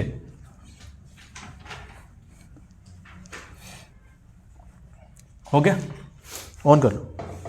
नेक्स्ट है फ्रॉम एल्किन, सेकंड आपका है फ्रॉम एल्किन। ये हाइड्रोकार्बन के अंदर ही सारी चीज़ हम लोग देख रहे हैं। फर्स्ट हमने क्या देखा हाइड्रोकार्बन के अंदर कि फ्रॉम एल्केन हम लोग एल्काइल हैलाइड या हेलो एल्केन कैसे प्रिपेयर कर सकते हैं। अब हम लोग देख रहे हैं फ्रॉम एल्कीन्स, तो एल्कीन से हम लोग हेलो एल्केन कैसे प्रिपेयर कर सकते हैं। ठीक है, समझ लो फिर लिख लेना। तो इसमें पहला है आपका addition of hydrogen halide. Alkene पे हम लोग किसका एडिशन करा दें, हाइड्रोजन हैलाइड का अगर एडिशन हम लोग करा दें, यानी कि HX का एडिशन हम लोग करा दें, तो हम लोग क्या मिल जाएगा, हेलो एल्केन मिल जाएगा। ठीक है, अगर आपका एल्कीन अनसिमेट्रिकल है, एल्कीन आपका क्या है, सिमेट्रिकल है, ये एल्कीन क्या है, कनिष्क। सिमेट्रिकल है, दो इक्वल हाफ्स में क्या कर सकते हैं, डिवाइड कर सकते हैं, यानी सिमेट्रिकल है। और इस पे हम लोग HX का एडिशन करा दें, HX किस में टूटेगा, H प्लस और X में, X माइनस, यानी क्लोरीन ब्रोमीन आयोडीन, X आपका कोई भी हो सकता है हैलोजन। और होगा क्या यहाँ पे, पाई इलेक्ट्रॉन शिफ्ट होगा और एक कार्बन पे आपका हाइड्रोजन और एक कार्बन पे आपका हैलोजन आके जुड़ जाएंगे और यहां से आपको क्या मिल जाएगा, हेलो एल्केन फॉर्म हो जाएगा। तो अगर आपका एल्कीन सिमेट्रिकल है तो आपको ओरिएंटेशन की रिक्वायरमेंट नहीं है। आप आज़ाद हैं, कहीं भी किसी भी डबल बॉन्डेड कार्बन पे H और किसी भी डबल बॉन्डेड कार्बन पे X को क्या कर सकते हैं, एसोसिएट कर सकते हैं, ऐड कर सकते हैं। और देखो यहाँ पे जो मैकेनिज्म फॉलो होता है, कौन सा फॉलो होता है मैकेनिज्म, इलेक्ट्रोफिलिक एडिशन। कौन सा मैकेनिज्म फॉलो होता है, इलेक्ट्रोफिलिक एडिशन। ठीक है, अब मैं बता दूंगा आगे। अब देखो एक और एग्जाम्पल हम लेते हैं। अगर हम लोग एल्कीन क्या ले लें, अनसिमेट्रिकल ले लें, क्या ले लें, जैसे आपका प्रोपीन है, प्रोपीन क्या है आपका, सिमेट्रिकल है क्या, नहीं अनसिमेट्रिकल है। और इस पे मान लो हम लोग HCl का एडिशन करा दें, किसका एडिशन करा दें, HCl का। तो यहाँ पे एक रूल फॉलो होता है जिसको हम लोग बोलते हैं मार्कोनिक्स ऑफ रूल। क्या बोलते हैं, मार्कोनिक्स ऑफ रूल। मार्कोनिक्स ऑफ रूल क्या बोलता है कि निगेटिव पार्ट वहां जाके जुड़ेगा उस डबल बॉन्डेड कार्बन पे, निगेटिव पार्ट वहां जाके जुड़ेगा उस डबल बॉन्डेड कार्बन पे जहां पे हाइड्रोजन क्या होंगे, या ये बोल सकते हैं पॉजिटिव पार्ट उस डबल बॉन्डेड कार्बन पे जाके जुड़ेगा जिस पे हाइड्रोजन। और कई बार तुम लोग गलती क्या करते हो, पॉजिटिव पार्ट को तुम लोग तो दिमाग में चल रहा होता है कि जहाँ पे हाइड्रोजन ज़्यादा होंगे तो ला के यहाँ पे टपका लेते हो।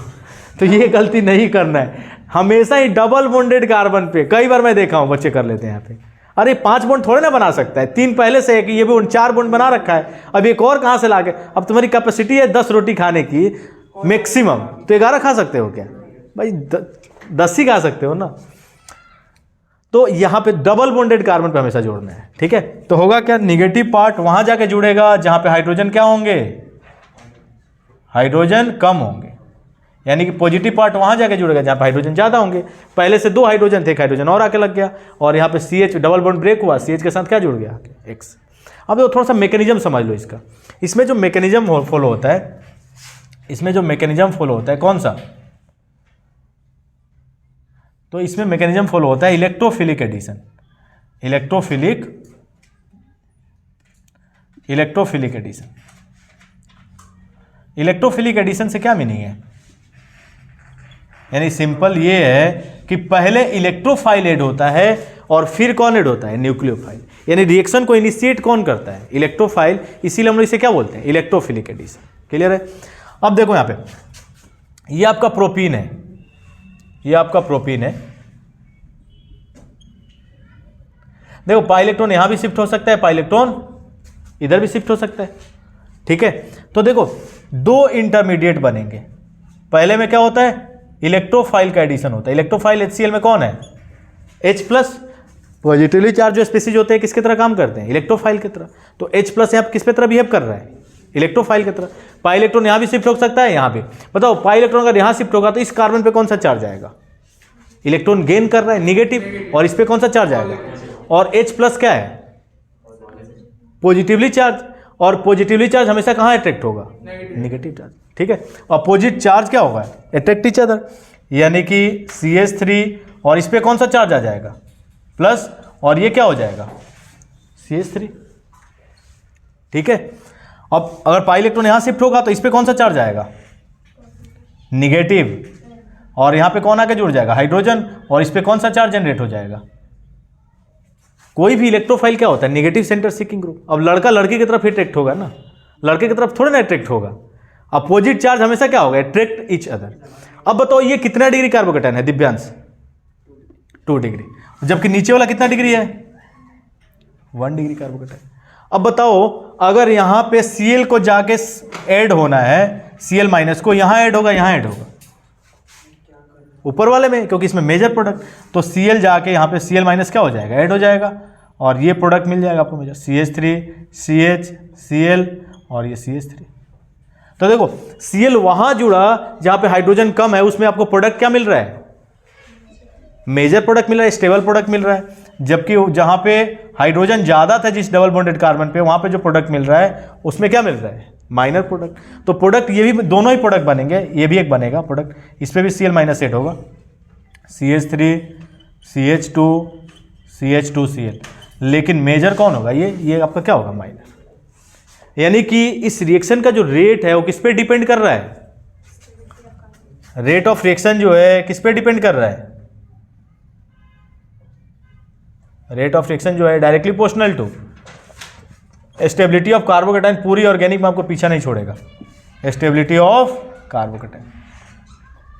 और कहीं भी कार्बोकेटाइन बन रहा है तो रीअरेंजमेंट कराना नहीं भूलोगे तुम लोग, अच्छे क्वेश्चंस आएंगे तो रीअरेंजमेंट का कंसेप्ट आएगा। यानी कि यहां पे नोट करके तुम लोग लिख लोगे rearrangement of carbocation if possible, rearrangement of carbocation if possible,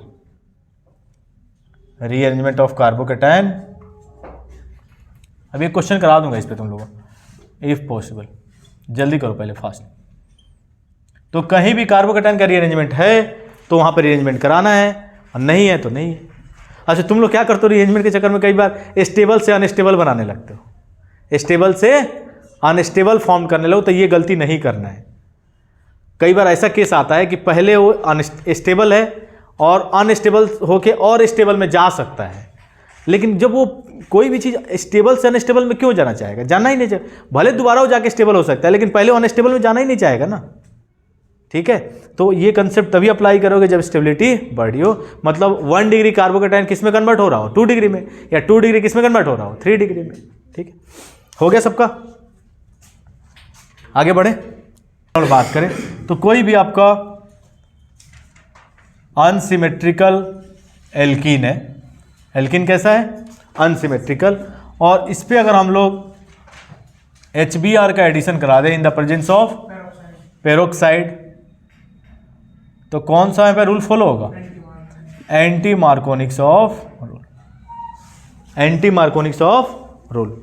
यानी कि निगेटिव पार्ट वहां जाके जुड़ेगा जहां पे हाइड्रोजन क्या होंगे, ज्यादा होंगे, यानी कि ये प्रोडक्ट आपका क्या होगा, मेजर। क्लियर है।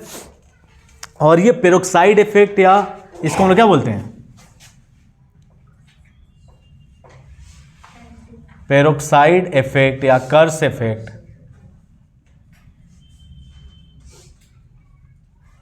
पेरोक्साइड इफेक्ट, कर्स इफेक्ट या एंटी मार्कोनिक्स ऑफ रूल, ठीक है। और ये पेरोक्साइड इफेक्ट या कर्स इफेक्ट या एंटी मार्कोनिक्स ऑफ रूल सिर्फ और सिर्फ किसके लिए लगता है, HBr के साथ, सिर्फ और सिर्फ किसके साथ, HBr। और इसमें मैकेनिज्म कौन सा फॉलो होता है, तो फ्री रेडिकल एडिशन मैकेनिज्म। इसमें कौन सा मैकेनिज्म फॉलो होता है, free radical addition, free radical addition. और देखो ये भी 3 स्टेप में रिएक्शन होता है, ये भी 3 स्टेप में रिएक्शन होता है, इनिशिएशन, प्रोपगेशन एंड टर्मिनेशन। और रिएक्शन को पॉसिबल होने के लिए, फिजिबिलिटी के लिए जो प्रोपगेशन स्टेप होना चाहिए वो क्या होना चाहिए, एक्जोथर्मिक होना चाहिए। और सिर्फ एक्जोथर्मिक पॉसिबल किसके लिए होता है, HBr के लिए। क्लियर है ना। तो कहीं भी अगर HCl है, पेरोक्साइड है, तो उसका पेरोक्साइड इफेक्ट नहीं लगेगा। पेरोक्साइड इफेक्ट सिर्फ और सिर्फ किसके साथ लगेगा, HBr के साथ, किसके साथ, HBr के साथ। क्लियर है, ध्यान रखना है। तो नेक्स्ट है इसका B part, addition of halogens, addition of halogens. ठीक है, एडिशन ऑफ हैलोजेंस।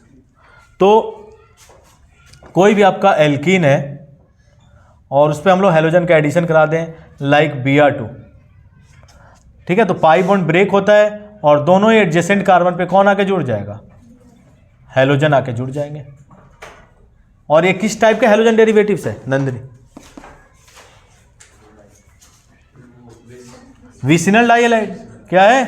तो इस तरह से हम लोग विसिनल डाइहैलाइड हम लोग क्या कर सकते हैं, फॉर्म कर सकते हैं। अब देखो एक इंपॉर्टेंट चीज यहां पे क्या है कि जो ब्रोमीन का कलर होता है वो कैसा कलर होता है, रेडिश ब्राउन कलर होता है। कैसा कलर होता है? Reddish brown. और जैसे ही ये एल्कीन के साथ रिएक्ट करता है, जैसे ही ये एल्कीन के साथ रिएक्ट करता है, इसका कलर कैसा हो जाता है, कलरलेस। कलर कैसा हो जाता है, कलरलेस। तो ये रिएक्शन इंपॉर्टेंट है। जब भी आपको अनसैचुरेशन टेस्ट करना हो कि किसी भी कंपाउंड के अंदर डबल बॉन्ड या ट्रिपल बॉन्ड है कि नहीं है, तो हम लोग किससे टेस्ट कर सकते हैं, ब्रोमीन से हम लोग टेस्ट कर सकते हैं। तो यहां से हम लोग अनसैचुरेशन टेस्ट कर सकते हैं। क्या कर सकते हैं? अनसैचुरेशन टेस्ट कर सकते हैं।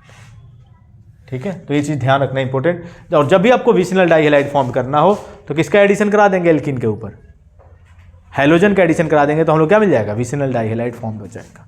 क्लियर है? नोट कर लो। ध्यान रखना है, जो ब्राउन कलर होता है रेडिश ब्राउन ब्रोमीन का, वो क्या हो जाता है, कलरलेस में। तो अनसैचुरेशन टेस्ट जब भी करना हो तो आप किससे कर सकते हैं, ब्रोमीन से अनसैचुरेशन टेस्ट कर सकते हैं। कलर अगर कलरलेस होगा यानी कि डबल बॉन्ड या ट्रिपल बॉन्ड कंपाउंड्स के अंदर प्रेजेंट है। ठीक है, तो अनसैचुरेशन टेस्ट हम इससे कर सकते हैं। Next, halogen exchange reaction. Next heading डालो, halogen exchange reaction. Halogen exchange reaction last आपका मेथड ऑफ प्रिपरेशन है। ठीक है, ठीक है, निकल लो तुम लोग। ठीक है, गेट बंद कर देना। नेक्स्ट है हैलोजन एक्सचेंज रिएक्शन। कौन सा है, फोर्थ, थर्ड है ना।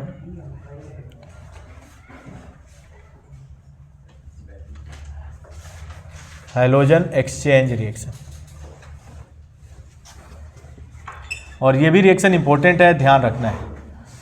ठीक है, हैलोजन एक्सचेंज रिएक्शन की अगर हम बात करें तो किसी भी अगर हम लोग एल्काइल लाइट का रिएक्शन करा दें सोडियम आयोडाइड के साथ, एक्स आपका यहां पे क्या हो सकता है, क्लोरीन या ब्रोमीन। और किसके प्रेजेंस में रिएक्शन कराते हैं हम लोग, एसीटोन। पोलर एप्रोटिक सॉल्वेंट कोई भी ले सकते हैं। ठीक है, तो उसमें एक पोलर एप्रोटिक सॉल्वेंट में एसीटोन भी आता है, डाइमिथाइल सल्फोनामाइड भी हम लोग ले सकते हैं। ठीक है, तो एसीटोन थोड़ा आसान होता है तो हम इसलिए एसीटोन लिख लेते हैं। तो होगा क्या से, हैलोजन एक्सचेंज हो जाएगा किससे, दूसरे हैलोजन से। आर के साथ क्या आ जाएगा, आई, और प्लस Na के साथ, और ये पीपीटी के फॉर्म में बनता है। किस फॉर्म में, प्रेसिपिटेट के फॉर्म में। क्लियर है? अच्छा, यहाँ पे एक इंपॉर्टेंट क्वेश्चन ये है कि क्या यहाँ पे Na के जगह Cl और Br हो सकता है क्या, Na के जगह Cl और Br हो सकता है क्या, Na की जगह Cl और Br हो सकता है, Na की जगह Cl और Br हो सकता है क्या, क्यों नहीं होगा, क्यों नहीं होगा ये बताओ। Na के साथ सिर्फ I ही क्यों हो सकता है, Cl और Br क्यों नहीं हो सकता है?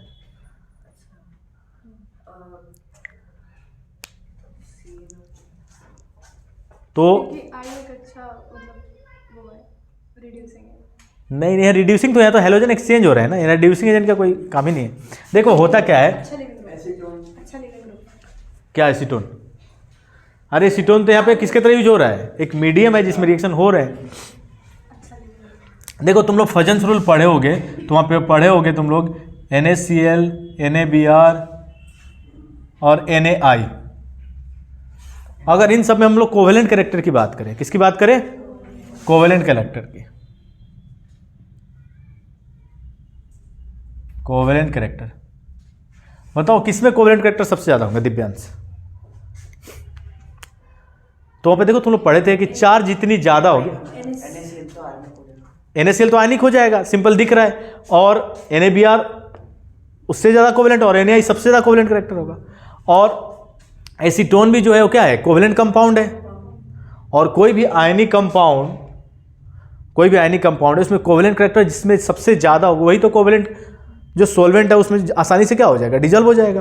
तो आसानी से आयनाइज कौन हो सकता है, Na, जबकि इसमें आयनिक कैरेक्टर काफ़ी ज़्यादा होता है, किसमें, NaBr और NaCl में, तो ये आसानी से एसीटोन में आयनाइज नहीं होते हैं। और जब भाई आयनाइज ही नहीं होगा तो ये न्यूक्लियोफाइल जनरेट करेगा क्या, नहीं, ये आसानी से न्यूक्लियोफाइल जनरेट कर देता है, जबकि इसमें आसानी से न्यूक्लियोफाइल जनरेट और न्यूक्लियोफिलिक सब्स्टिट्यूशन ही तो हो रहा है। यहाँ पे क्या हो रहा है, न्यूक्लियोफिलिक सब्स्टिट्यूशन, यहाँ से लिविंग ग्रुप बाहर हो रहा है, न्यूक्लियोफाइल आगे सब्स्टिट्यूट हो रहा है। तो न्यूक्लियोफाइल इसमें जनरेट ही नहीं हो पाते हैं ड्यू टू आयनिक कैरेक्टर ज़्यादा होने की वजह से, किसमें, NaCl और NaBr में, और इसी वजह से यहाँ पे आयोडीन की जगह Cl और Br नहीं हो सकते। क्लियर है ना, तो ये चीज़ ध्यान रखना है, ठीक है। नेक्स्ट है आपका, इस रिएक्शन को हम लोग क्या बोलते हैं, फिन-केल्स्टिन रिएक्शन, फिन-केल्स्टिन रिएक्शन, ठीक है। तो जब भी आपको एल्काइल आयोडाइड बनाना है तो आप कौन सा रिएक्शन प्रेफर करेंगे, फिन-केल्स्टिन, ठीक है। और किसी भी एल्काइल हैलाइड का हम लोग रिएक्शन कराते हैं किसके साथ, सोडियम फ्लोराइड या मर्क्यूरिक फ्लोराइड Hg2F2 और COF3, कोई भी ले लें हम लोग, ठीक है, यहाँ से। और किसके प्रेजेंस में, एसीटोन के प्रेजेंस में क्या होगा, यहाँ पे भी एक सबका क्या हो सकता है, क्लोरीन या ब्रोमीन, और आर के जगह कौन आगे जुड़ जाएगा, यहाँ पे फ्लोरीन, और Ag के साथ कौन जुड़ जाएगा, X यहाँ पे क्या हो सकता है, क्लोरीन या, तो एल्काइल फ्लोराइड आप यहाँ से प्रिपेयर कर सकते हैं। तो एल्काइल फ्लोराइड प्रिपेयर करने का ये सबसे बेस्ट मेथड है, और इसे हम लोग क्या बोलते हैं, स्वार्ट्स रिएक्शन, स्वार्ट्स रिएक्शन, ठीक है। तो प्रिपरेशन आपका हो गया है खत्म, ठीक है। तो एनसीईआरटी निकालो, जल्दी से क्वेश्चंस करो, क्वेश्चन नंबर बता देता हूँ, नहीं होगा मैं फिर बताऊंगा वाले का। तो क्या होगा प्रोडक्ट, बेंजीन है, ये साइक्लोहेक्साइल ग्रुप है, तो साइक्लो यहाँ पे OH बाहर होगा, देखो थायोनिल क्लोराइड है ना, क्या है ये, थायोनिल क्लोराइड, प्योर फॉर्म में आपको क्या मिल जाएगा, थायोनिल क्लोराइड।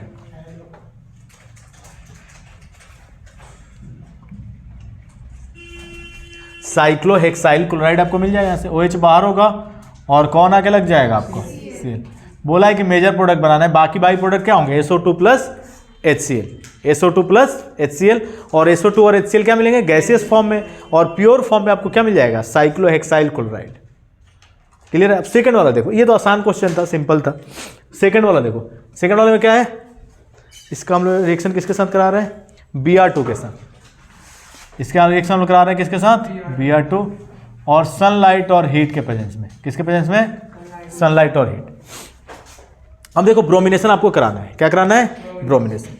तो क्या इस बेंजीन रिंग से कहीं हाइड्रोजन हट के ब्रोमीन लग सकता है क्या, नहीं। सनलाइट और हीट के प्रेजेंस में हमेशा ही हाइड्रोजन कहाँ से हटेगा, सिंगल बॉन्डेड कार्बन से, सिंगल बॉन्डेड कार्बन के साथ। यानी कि हाइड्रोजन यहाँ से हट सकता है या तो यहाँ से हट सकता है। अगर यहाँ से आप हाइड्रोजन हटाएंगे, फ्री रेडिकल जनरेट करो, कितना डिग्री फ्री रेडिकल होगा, 1 डिग्री। जबकि यहाँ जो फ्री रेडिकल जनरेट होगा वो क्या होगा, रेजोनेंस से stabilise, pi conjugated with free radical. तो कौन स्टेबल होगा, यहाँ से अगर हाइड्रोजन हम लोग हटाएंगे तो जो फ्री रेडिकल मिलेगा वो क्या मिलेगा, स्टेबल मिलेगा। यानी कि ब्रोमीन जो जुड़ेगा वो कहाँ जुड़ेगा, ब्रोमीन जो आपका जुड़ेगा वो कहाँ जुड़ेगा, इस कार्बन पे CH Br, एक हाइड्रोजन हटेगा, यहाँ CH Br और ये CH3। यहाँ से भी हाइड्रोजन हट के Br लग सकता है, लेकिन वो प्रोडक्ट क्या होगा, माइनर होगा। ये समझ में आया। देखो यहाँ अगर फ्री रेडिकल तुम जनरेट करोगे हाइड्रोजन हटा के, तो कितना डिग्री फ्री रेडिकल है, 1 डिग्री। जबकि अगर यहाँ पे तुम लोग फ्री रेडिकल जनरेट करोगे तो एक तो 2 डिग्री है, और साथ ही साथ पाई के साथ क्या कर रहा है, रेजोनेंस कर रहा है। क्लियर है ना। तो ये चीज़ इंपॉर्टेंट है, ध्यान रखना है। तो सेकंड वाले का ये प्रोडक्ट हो जाएगा आपका। थर्ड वाला देखो क्या होगा, यहाँ पे यहाँ से OH हट सकता है क्या, रेजोनेंस से स्टेबलाइज है, तो यहाँ से OH को निकालना क्या है, डिफिकल्ट है, लेकिन आसानी से 1 घंटे यहाँ से आसानी से क्या निकल सकता है, OH निकल सकता है। और OH हट के क्या लग जाएगा,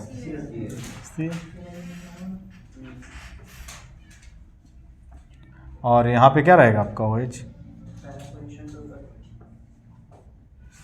क्लियर है? तो गलती से यहाँ से OH बाहर नहीं करोगे, क्यों?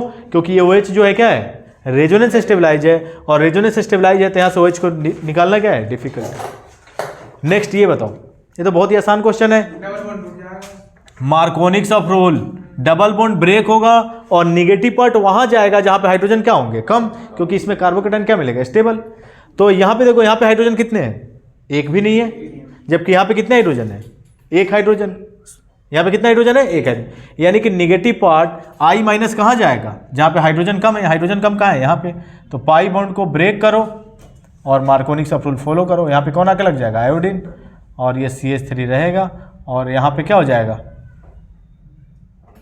पहले से एक हाइड्रोजन था, एक हाइड्रोजन और आके लग जाएगा, तो हाइड्रोजन दिखाने की जरूरत नहीं है। ये अंडरस्टूड है, क्लास में बातें नहीं, फोन पे मोन बात कर रहे हैं, बाहर बात करके आओगे।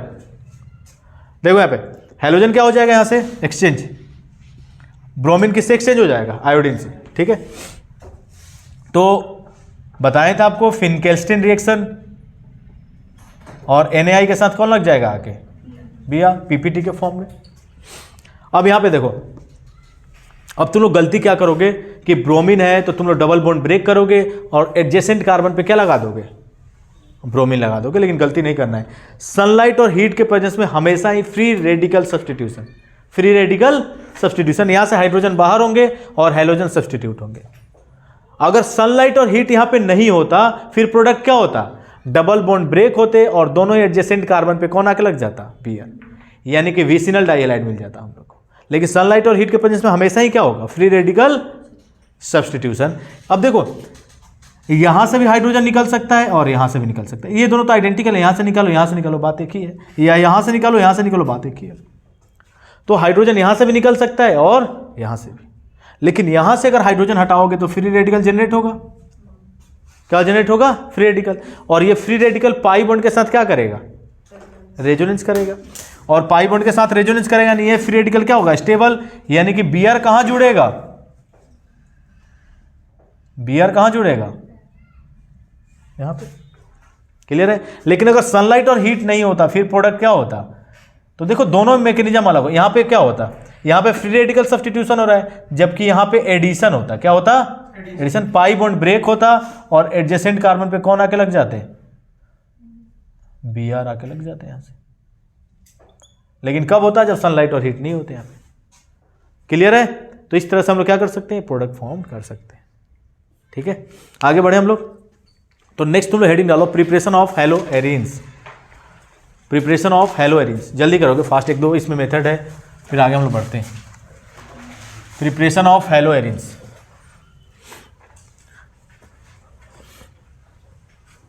नंदनी क्या होता है हेलो एरिन्स, बेंजीन रिंग होता है, ठीक है। और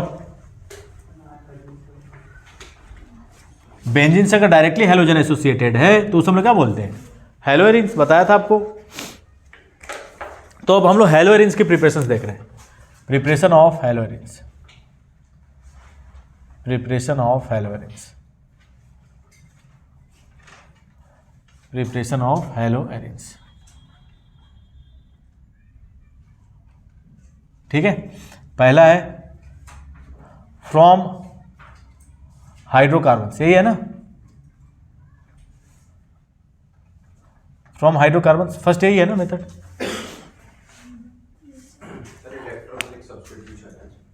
हाँ वही, from hydrocarbon by electrophilic substitution, वो तो मैकेनिज्म है ना, वो तो मैकेनिज्म है, from hydrocarbons by electrophilic substitution, from hydrocarbons, और मैकेनिज्म इसमें कौन सा होगा, by electrophilic substitution, by electrophilic substitution,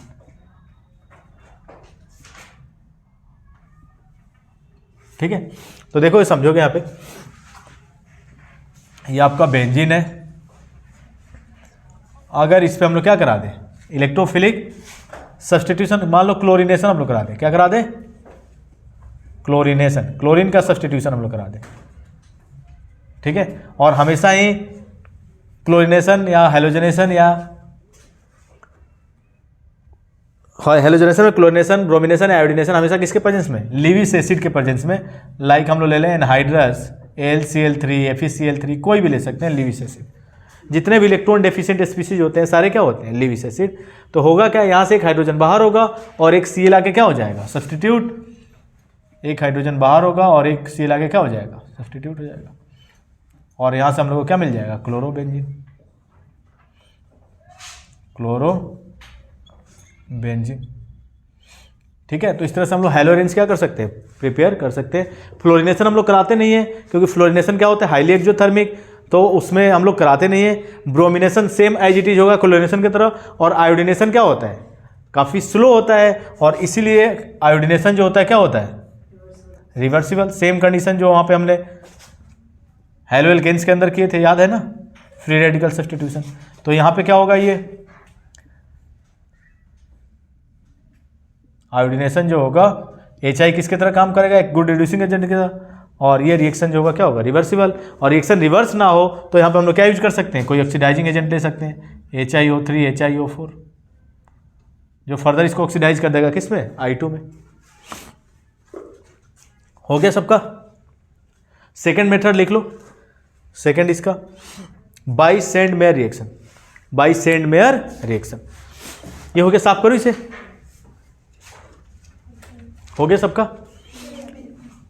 तो इस तरह से हम लोग क्या कर सकते हैं? क्लोरोबेंजीन, ब्रोमोबेंजीन या आइडोबेंजीन हम लोग फॉर्म कर सकते हैं from hydrocarbons by electrophilic substitution, ठीक है। मैकेनिज्म तुम लोगों को बताया हुआ है ना, इसका आगे आएगा, फिर मैं बता दूंगा एक बार तुम लोगों को, ठीक है। नेक्स्ट इसका सेकेंड मेथड है by send mayor reaction. By send mayor reaction, ठीक है। तो सेंड मेयर रिएक्शन में क्या होता है? एनिलीन, बेंजीन के साथ अगर NH2 ग्रुप लगा हुआ है तो इसे हम लोग क्या बोलते हैं? क्या बोलते हैं इसे? एनिलीन। और एनिलीन का हम लोग रिएक्शन करा दे NaNO2 विद HCl के साथ कोल्ड कंडीशन में 0 से 5 डिग्री सेल्सियस टेम्परेचर पे। 0 से 5 डिग्री सेल्सियस टेम्परेचर पे। तो ये पहले क्या फॉर्म कर लेता है? डाइजोनियम सॉल्ट फॉर्म कर लेता है। क्या फॉर्म कर लेता है? N2+ और Cl-। इसको हम बोलते हैं BDC, बेंजीन डाइजोनियम क्लोराइड। क्या बोलते हैं? Benzene diazonium chloride. और इस प्रोसेस को हम लोग बोलते हैं diazotization, benzene diazonium chloride, benzene diazonium chloride. और इसी BDC का अगर हम लोग फर्दर रिएक्शन करा दें किसके साथ?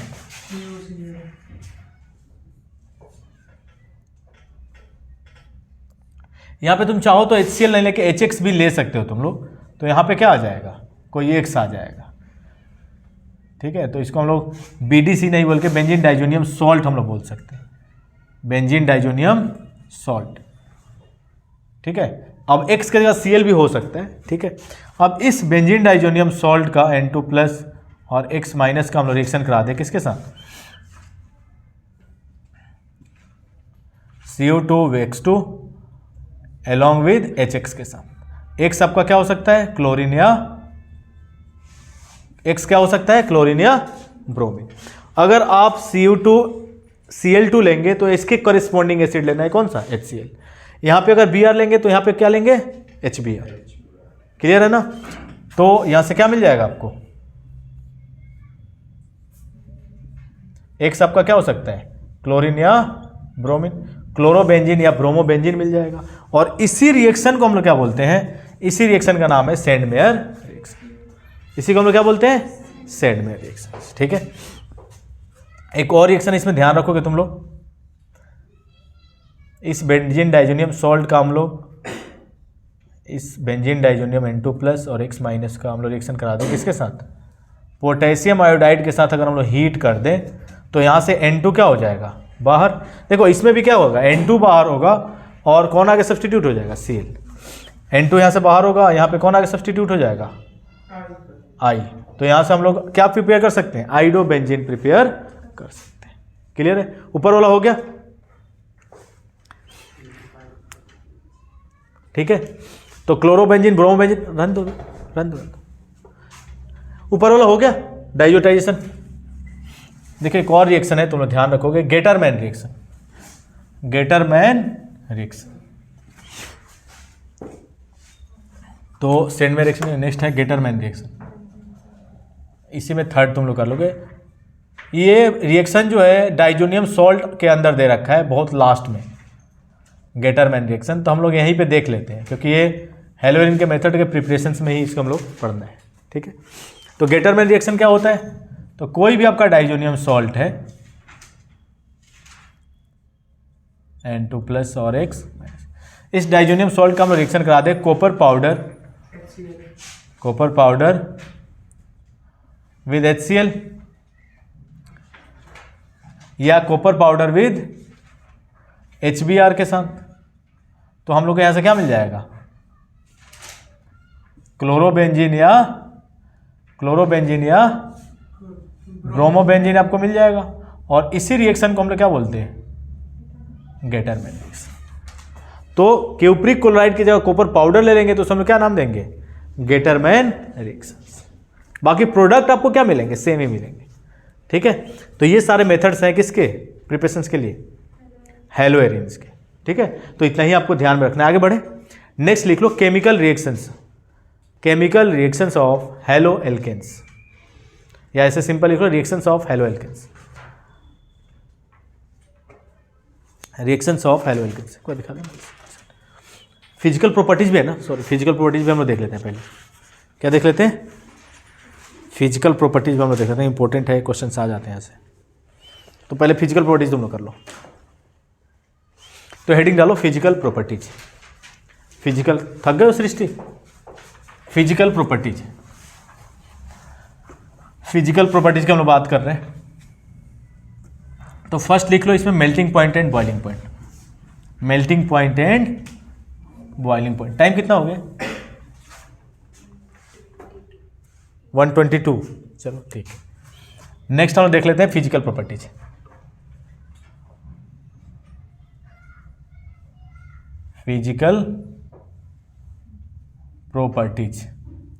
यहां से भी क्वेश्चन आते हैं, इंपॉर्टेंट है, ध्यान रखना है।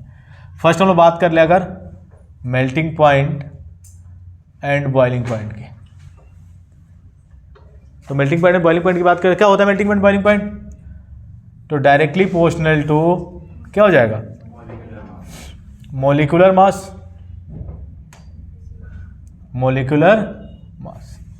And inversely proportional to surface area.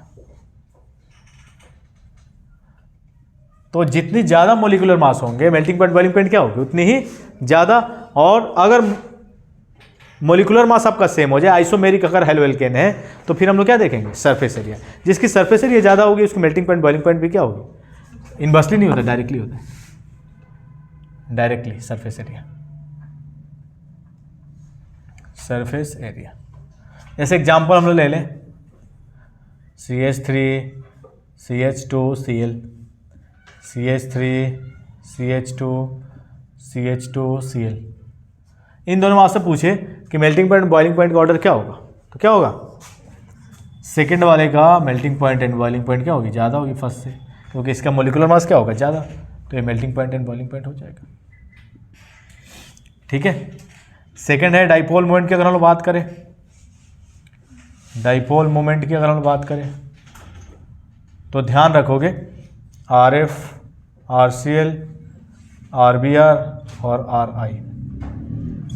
देखो डाइपोल मोमेंट क्या होता है, जितनी ज़्यादा इलेक्ट्रोनिगेटिविटी में डिफरेंस होगी डाइपोल मोमेंट उतना ही ज़्यादा होगा। तो एक्सपेक्टेड क्या होना चाहिए था, RF, RCl, RBr और RI। तो कहीं ना कहीं चार्ज के बीच के डिस्टेंस पे भी डिपेंड करता है डाइपोल मोमेंट। डाइपोल मोमेंट क्या होता है, मैग्नीट्यूड ऑफ चार्ज इनटू उसके बीच का डिस्टेंस। कोई दो चार्ज है +Q और -Q और इसके बीच का डिस्टेंस कुछ d है, तो डाइपोल मोमेंट क्या होता है, मैग्नीट्यूड चार्ज का और इसके बीच का डिस्टेंस। तो कहीं ना कहीं डिस्टेंस पे भी डिपेंड कर रहा है ना, चार्ज के मैग्नीट्यूड के साथ साथ। तो ओवरऑल जब रिजल्ट हम लोग देखते हैं तो सबसे ज़्यादा डाइपोल मोमेंट किसका मिलता है, RCl, फिर RF, फिर RBr और सबसे कम किसका होता है, RI। यानी सिर्फ चेंज किस में आता है, RCl और RF में। RCl का सबसे ज़्यादा हो जाएगा, RF का उससे कम। तो ये ध्यान रखो डाइपोल मोमेंट के, ठीक है। नेक्स्ट थर्ड अगर हम बात करें सोल्यूबिलिटी की, इसकी बात करें सोल्यूबिलिटी की अगर हम बात करें तो हेलोएल्केन क्या होता है? Haloalkanes and haloarenes are soluble in non polar solvent but insoluble in water, या पोलर सोलवेंट ऐसे बोल सकते हो। तो haloalkanes and haloarenes, haloalkanes and haloarenes soluble in organic solvent, soluble in organic solvent, organic solvent, but insoluble in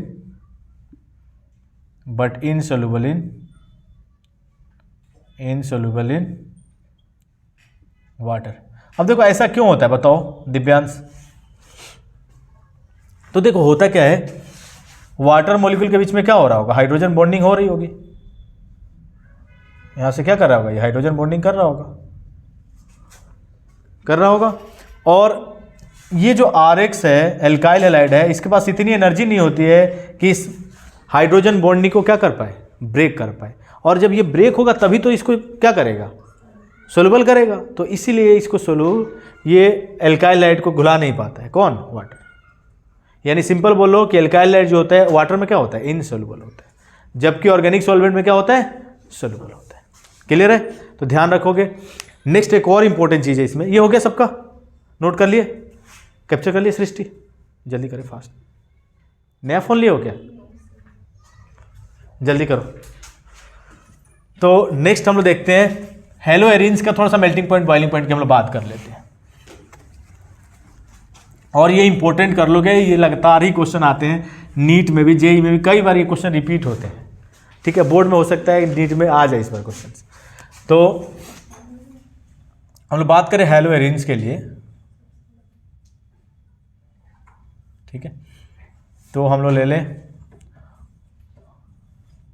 1,2 dichlorobenzene ले लें, और हम लोग ले लें 1,3 dichlorobenzene, 1,3 dichlorobenzene and 1,4 dichlorobenzene, 1,4 dichlorobenzene.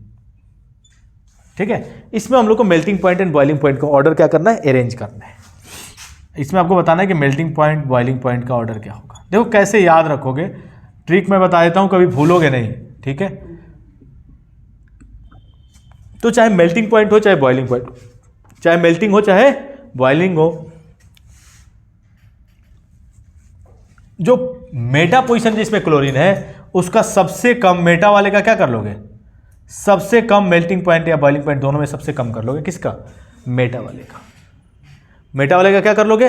इसके रेस्पेक्ट में कौन सा पोजीशन है? मेटा। ये ऑर्थो, ये पैरा। तो मेटा वाले का सबसे कम कर लोगे, चाहे मेल्टिंग हो चाहे बॉइलिंग हो। अब देखो, अगर हम लोग बात करें मेल्टिंग पॉइंट की, तो ऑर्थो और पैरा वाले में कौन ज्यादा सिमेट्रिकल है? पैरा वाला ज्यादा सिमेट्रिकल है। देखो 2 इक्वल हाफ में डिवाइड हो जाएगा। अब घर का दीवार जोड़ रहे हो और ईंट जो लगा रहे हो, एक में है टेढ़ा मेढ़ा ईंट है और एक में ईंट जो है बिल्कुल सिमेट्रिकल है, तो किसमें दीवार मजबूत होगा? जिसमें सिमेट्रिकल है, और उसको तोड़ना भी क्या होगा? मुश्किल होगा। ठीक है, तो थर्ड वाले में मेल्टिंग पॉइंट की बात करें तो थर्ड वाले में मेल्टिंग पॉइंट क्या होगा? ज्यादा, क्योंकि सिमेट्रिकल है। और बचा कौन? फर्स्ट वाला। और इसका जस्ट उल्टा किसमें ले लोगे? बॉइलिंग पॉइंट में। यानी कि बॉइलिंग पॉइंट जो होगा ऑर्थो वाले का ज्यादा होगा और पैरा वाले का कम होगा। ये ऑर्डर तुम लोग याद रखोगे। याद समझ में आ गया? ट्रिक कैसे याद रखोगे? सेकेंड वाला सबसे आपका कम। मेल्टिंग पॉइंट की बात करें तो जो सिमेट्रिकल होगा उसकी मेल्टिंग पॉइंट ज्यादा, और जो मेल्टिंग पॉइंट का ऑर्डर होगा उसका जस्ट अपोजिट किसमें कर लोगे? जल्दी करें, फास्ट।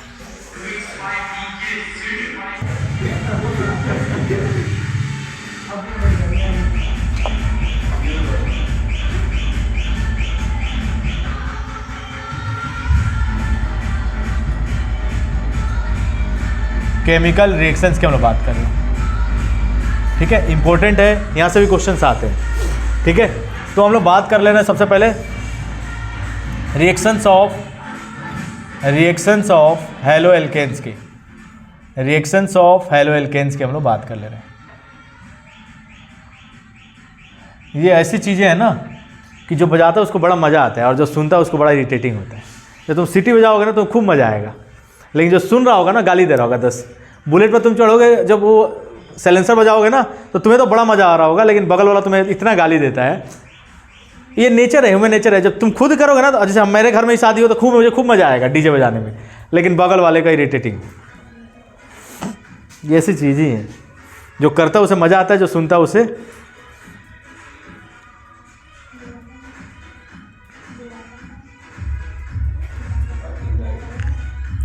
तो मेनली 3 टाइप के रिएक्शंस हम लोग पढ़ने हैं। कौन कौन से मोहन?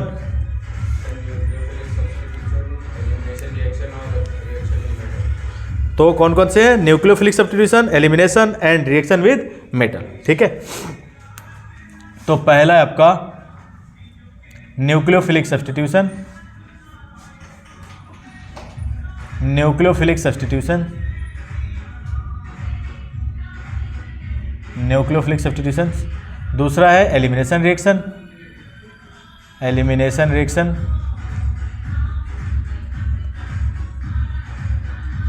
एंड लास्ट है आपका third reaction with metal, reaction with metal, metals के साथ रिएक्शन होते हैं। ठीक है, देखो पहला हम लोग देखते हैं। फर्स्ट समझोगे, पहले लिखोगे नहीं, समझ लो पहले। फर्स्ट हम लोग देख रहे हैं, तो ये दोनों साफ कर दूं। ठीक है, इसको हम लोग बाद में देखेंगे। न्यूक्लियोफिलिक सब्स्टिट्यूशन पहले देख ले रहे हैं, देखो होता क्या है। ये आपका हेलो एल्केन है और ये आपका कोई न्यूक्लियोफाइल है, और रिएक्शन हवा में तो होगा नहीं, कोई मीडियम चाहिए रिएक्शन को कराने के लिए। तो यहाँ पे कोई हम लोग सॉल्वेंट ले रहे हैं जिसमें रिएक्शन हो रहा है। होता क्या है, यहाँ से बॉन्डेड इलेक्ट्रॉन को लेके हेलोजन बाहर होता है और यहाँ पे न्यूक्लियोफाइल आके क्या हो जाता है, सब्स्टिट्यूट, और यहाँ से हेलोजन बाहर हो जाता है। तो रिएक्शन को इनिशिएट कौन कर रहा है? अगर ये न्यूक्लियोफाइल इसके सामने नहीं आता तो क्या यहाँ से हेलोजन बाहर निकलता और न्यूक्लियोफाइल सब्स्टिट्यूट होता? नहीं होता। तो रिएक्शन को इनिशिएट न्यूक्लियोफाइल कर रहा है, इसीलिए हम लोग इसको क्या बोलते हैं, न्यूक्लियोफिलिक सब्स्टिट्यूशन। क्लियर है? हम देखो इस पूरे न्यूक्लियोफिलिक सब्स्टिट्यूशन में हो क्या रहा है, लिविंग ग्रुप बाहर हो रहा है और न्यूक्लियोफाइल सब्स्टिट्यूट हो रहा है। अब इसको न्यूक्लियोफाइल को सब्स्टिट्यूट होना और लिविंग ग्रुप का बाहर होना, ये कई रास्ते को फॉलो कर सकता है, कई पाथवेज को फॉलो। अब भोज में खाना खाने जा रहे हो तुम, अब पनीर, पुलाव, पूड़ी और मिठाई, स्वीट्स, फ्रूट्स सब लगा हुआ है, तो भाई तुम्हारे पास ऑप्शन है ना, पहले फ्रूट्स खा सकते हो, फिर स्वीट्स खा सकते हो, स्वीट्स खा सकते हो, फिर फ्रूट खा सकते हो। उसमें थोड़ा ना ऐसा रिस्ट्रिक्शन है कि नहीं यही खाना है। तो यहाँ पे हो सकता है कि पहले लिविंग ग्रुप बाहर हो और फिर न्यूक्लियोफाइल सब्स्टिट्यूट हो, न्यूक्लियोफाइल सब्स्टिट्यूट। और ये भी हो सकता है कि एक ही साथ क्या हो, लिविंग ग्रुप बाहर भी हो रहा और न्यूक्लियोफाइल सब्स्टिट्यूट भी हो रहा। ठीक है, तो पाथवेज फर्स्ट हम लोग देख ले रहे हैं पहले। पाथवेज फर्स्ट, पाथवेज फर्स्ट में क्या हो रहा है, removal of leaving group first and then substitution of nucleophile. Removal of leaving group first then substitution of nucleophile, then substitution of. तो पहले लिविंग ग्रुप बाहर होगा और फिर कौन सब्स्टिट्यूट होगा, न्यूक्लियोफाइल। यानी कि that is the reaction is completed in 2 step, that is the reaction is completed in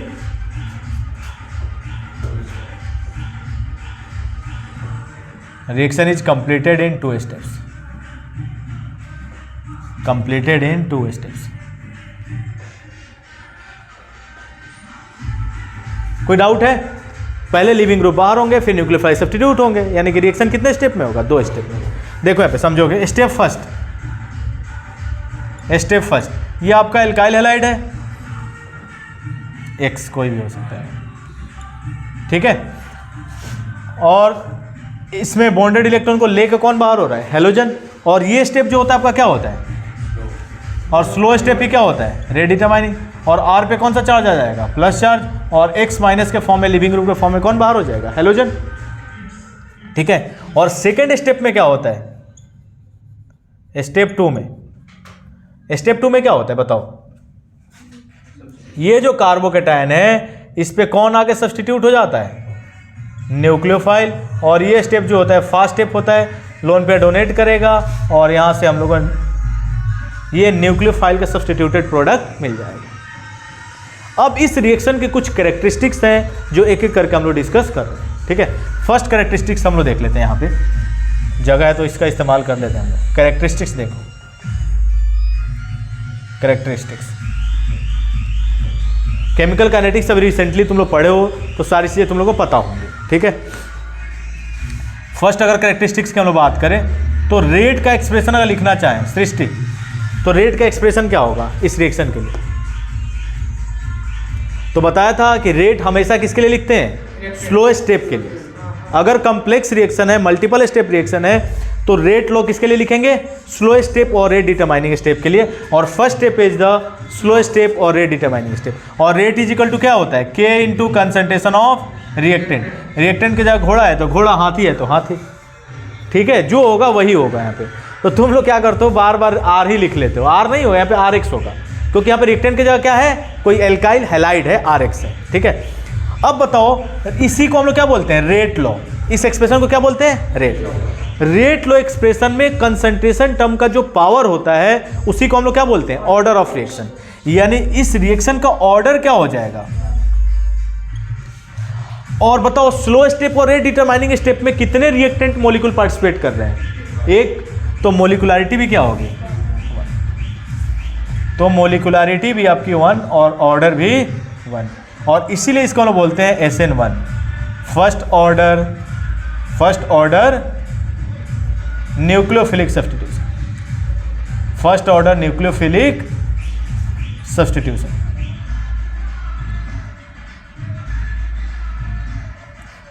substitution होगा ना पूरा। क्लियर है? फर्स्ट ऑर्डर न्यूक्लियो, इसका एक और नाम है क्या? Unimolecular nucleophilic substitution. इसको यूनिमोलिकुलर न्यूक्लियोफिलिक सब्स्टिट्यूशन भी हम लोग बोलते हैं। क्लियर है? फर्स्ट कैरेक्टरिस्टिक्स हो गया। आगे बढ़ते हैं, देखो इसे नोट कर लो। ये हो गया सबका, कैप्चर कर लो, कैप्चर कर लो, ठीक है। तो फर्स्ट हो गया। किसी भी रिएक्शन के लिए रेट लिखना है तो हमेशा किसके लिए लिखोगे? स्लो स्टेप और रेट डिटरमाइनिंग स्टेप के लिए। और रेट लो एक्सप्रेशन के कंसंट्रेशन टर्म का जो पावर होता है वही क्या होता है? ऑर्डर। और इसीलिए इसको क्या बोलेंगे? SN1। अब देखो, इसको थोड़ा सा रहने देते हैं अभी, इसमें कुछ चीजें हम लोग ऑब्जर्व करेंगे यहां से। सेकेंड कैरेक्टरिस्टिक्स देखो। Second, rate of SN1। देव बताओ क्या होगा rate of SN1? Very good, stability of carbocation. देखो स्लो स्टेप में आपका क्या बन रहा है? कार्बोकैटायन बन रहा है। अब कार्बोकैटायन जितना स्टेबल बनेगा रिएक्शन का रेट क्या होगा? उतना ही फास्ट होगा, ठीक है। तो रेट ऑफ SN1 क्या होगा? Directly proportional to stability of carbocation. जितना कार्बोकैटायन स्टेबल होगा SN1 का रेट क्या होगा? उतना ही फास्ट। यानी कि 3 डिग्री कार्बोकैटायन सबसे फास्ट, फिर 2 डिग्री, फिर 1 डिग्री और फिर मिथाइल कार्बोकैटायन। कोई डाउट है? कर सकते हो। तो जब भी आपका SN1 का रेट देखना है क्या देखोगे? Stability of carbocation. Third characteristics,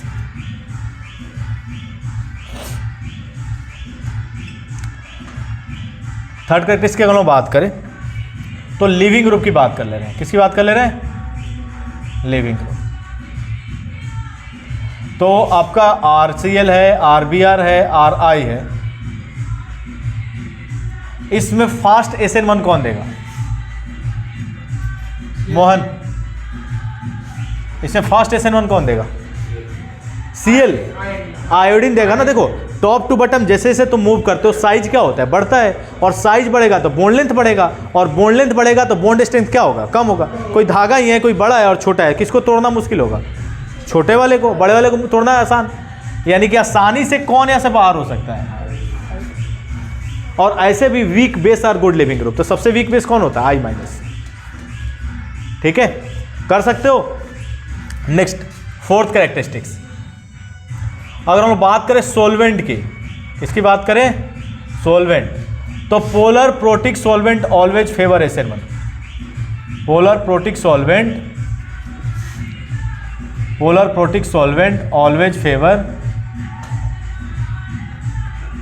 favour SN1। Polar protic solvent हमेशा कौन रिएक्शन फेवर करेगा? एसएन। अच्छा, तुम लोग का मन में चल रहा है भाई पोलर प्रोटिक होता क्या है? तो कोई भी सॉल्वेंट हो जिसमें हाइड्रोजन डायरेक्टली फ़ोन से जुड़ा हुआ है, मोबाइल फ़ोन नहीं है तुम्हारा, केमिस्ट्री वाला फ़ोन, यानी कि वो सॉल्वेंट कैसा होगा? Polar protic. जैसे सिंपल एग्जांपल ले लें, मोहन मैं पूछूं कि यहाँ पे H2O पोलर प्रोटिक है, ये प्रोटिक है?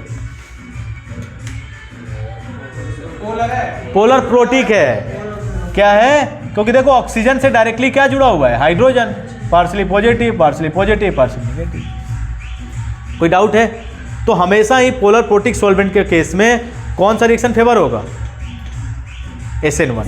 जब हम लोग पढ़ते हैं क्या रिएक्शंस ऑफ ईथर, हम लोग जब देखते हैं तो वहाँ पे ये चीज़ आता है कि अगर 2 डिग्री एल्काइल ग्रुप हो जाएगा ऑक्सीजन के जो ईथर होते हैं एल्काइल ग्रुप में, तो उसमें हम लोग देखते हैं फिर क्या? सोलवेंट। अगर पोलर प्रोटिक सोलवेंट तो SN1, यानी कि जो स्टेबल कार्बोकेटाइन होगा उसके साथ कौन जुड़ेगा? हैलोजन। ठीक है, हम लोग किस में देखते हैं? ये ईथर के अंदर ये सारी चीज़ देखते हैं, तो ध्यान रखना है। नेक्स्ट 5th, न्यूक्लियोफाइल की अगर हम लोग बात करें, न्यूक्लियोफाइल की बात करें, बताओ तो तुम लोग देखो जिस स्टेप में रिएक्शन का रेट डिपेंड कर रहा है, कहीं न्यूक्लियोफाइल दूर दूर तक दिख रहा है क्या? अरे भाई जब पूछा जाए कि आज़ादी की लड़ाई में तुम्हारा क्या रोल था, भाई जब थे ही नहीं तो क्या रोल होगा? थोड़ा ना होगा। अरे उस समय होते तो हो सकता था कि झूठ भी बोल देंगे तो चल जाएगा कि हाँ हम भी गए थे बंदूक लेके लड़ने के लिए, जब ट्रेन लूटी जा रही थी तो मैं भी कुछ लूट के लाया था घर पे। ठीक है, मेरे गांव में बताऊं, जब अंग्रेज का 1942 का जब आंदोलन चल रहा था, रिवोल्यूशन, तो उस समय गांव के लोग मेरे गए, मेरे बगल में एक टाउन पड़ता है महाराजगंज, तो थाना लोग लूट रहे थे, थाना जो होता है, तो ये सब लोग लूटने गए थे। तो बाद में इंक्वायरी बैठी कि भाई कौन कौन मतलब आज़ादी की लड़ाई में गया था, तो ये लूटने गए थे, बोले कि हम गए थे, हम लोग गए थे। जो लोग मतलब बोल दिया कि हम लोग आए थे, आज भी उनको मरते दम तक पेंशन मिला था स्वतंत्रता सेनानी के नाम पे, पेंशन आता था उनको। और बहुत लोग डर के मारे बोले नहीं कि भाई कहीं हमको गिरफ्तारी हो जाएगी, कुछ हो जाएगी, और बहुत लोगों ने नहीं कही, तो उनके घर वाले उनको कोसते थे कि भाई कम से कम बोल दिए होते तो कभी कभी लूटना भी फायदेमंद हो जाएगा। और अभी तक पेंशन मिल रहे थे, बहुत सारे लोग थे जिनको अभी मरे हैं, उनको पेंशन आ रही थी स्वतंत्रता सेनानी के, जबकि लूटने गए थे कि थाने में कुछ मिलेगा लूट के लाएंगे। बाद में इंक्वायरी बैठी थी ना, तो लोगों को पूछा गया कि कौन कौन लड़ने गया था, तो उसमें गांव में जो डरपोक थे वो बोले कि मैं नहीं गया था, उनको लगा कि पुलिस पकड़ के ले जाएगी, और जो थोड़ा होशियार थे वो बोल दिए कि मैं गया था, सबको पेंशन मिल रही थी अभी तक। तो भाई रहोगे तभी तो। यहाँ पे न्यूक्लियोफाइल तो दूर दूर तो कहीं है ही नहीं, तो न्यूक्लियोफाइल से कोई लेना देना है क्या SN1 का? यानी कि rate of SN1 independent on rate of SN1 independent on rate of SN1 independent on both strength and concentration of nucleophile, both strength and concentration of nucleophile. Weak है स्ट्रांग है, इससे कोई फर्क नहीं पड़ता है किसके? Rate of SN1। क्लियर है? लास्ट कैरेक्टरिस्टिक्स हम लोग देख लेते हैं, 6th है ना, इसे साफ कर दो, ये हो गया। तो 6th हम लोग देख ले रहे हैं।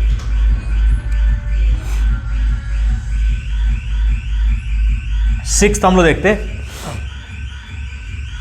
इसके स्टीरियो केमिस्ट्री हम लोग देख लेते हैं। क्या देख लेते हैं?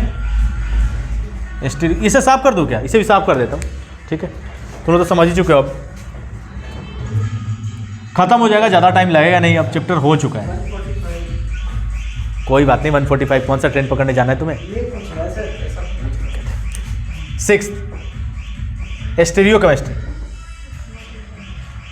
और इसका मैं तुम लोगों को वर्कशीट भेज दूंगा, पूरा वर्कशीट नहीं, पूरा एक पेपर भेज दूंगा बोर्ड वालों के लिए, ठीक है? तो घर पे जाके करोगे, आज नहीं तो कल मतलब करोगे, फिर उसके बाद बता देना, तो सोल्यूशन में भेज दूंगा। स्टीरियो केमिस्ट्री हम देखते हैं।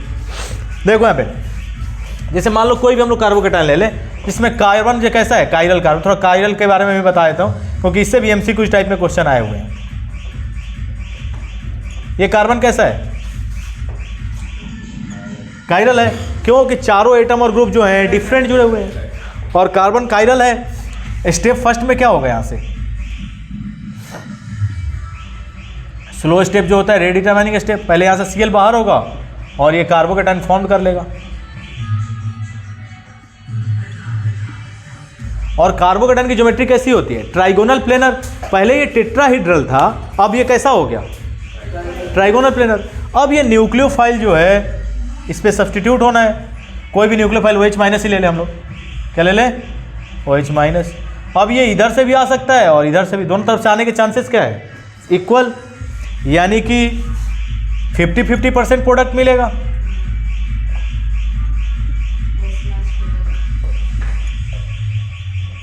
फिफ्टी 50% प्रोडक्ट मिलेगा, ये 50%। और जब इक्वल मिक्सचर प्रोडक्ट मिलता है तो हम लोग क्या बोलते हैं उसे? Racemic mixture. यानी कि SN1 में जो प्रोडक्ट मिलता है 100% रेशमाइजेशन। कैसा मिलता है? 100% रेशमाइजेशन, यानी कि रेशमिक मिक्सचर। क्लियर है? तो ये सारी कैरेक्टरिस्टिक्स आपको ध्यान में रखनी है। किसके अंदर? किसके अंदर? SN1 के अंदर। जल्दी करो, फास्ट। और सबसे क्वेश्चंस आते हैं सारे कैरेक्टरिस्टिक, कुछ भी इसमें ऐसा नहीं है जो आप, अब ज़्यादा कुछ है नहीं, आधा घंटा लगेगा मुश्किल से, खत्म हो जाएगा चैप्टर।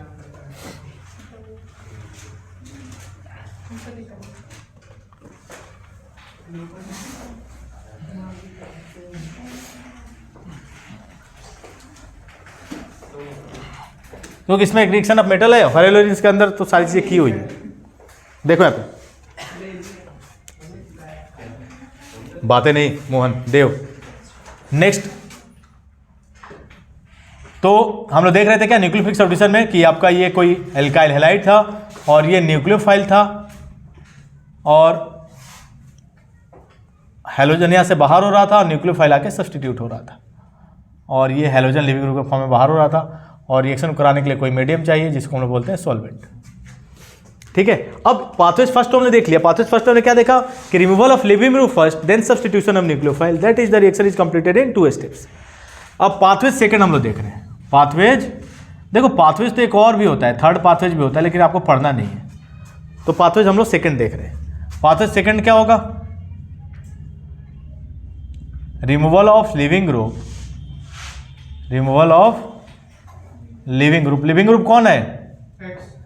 X माइनस ये halogen, and substitution of nucleophile, substitution of nucleophile both takes place simultaneously, both takes place simultaneously।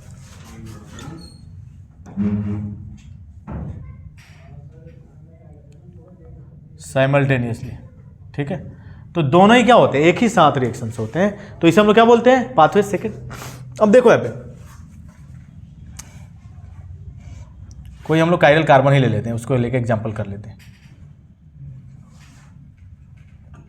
और ये मान लो Cl है, ठीक है, और ये आपका न्यूक्लियोफाइल है, ठीक है। तो ये हमेशा ही कहाँ से आके जुड़ता है? बैक साइड से, और एक ही स्टेप होता है, तो फास्ट यही होगा, या स्लो बोलो फास्ट बोलो एक ही बात है, एक ही स्टेप में रिएक्शन हो रहा है, इसी को आपको मानना पड़ेगा। तो कुछ ये ट्रांजिशन स्टेट ये बना लेता है,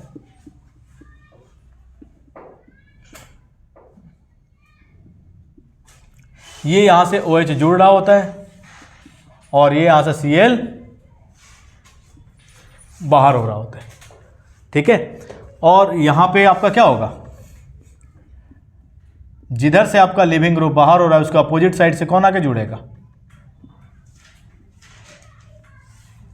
न्यूक्लियोफाइल।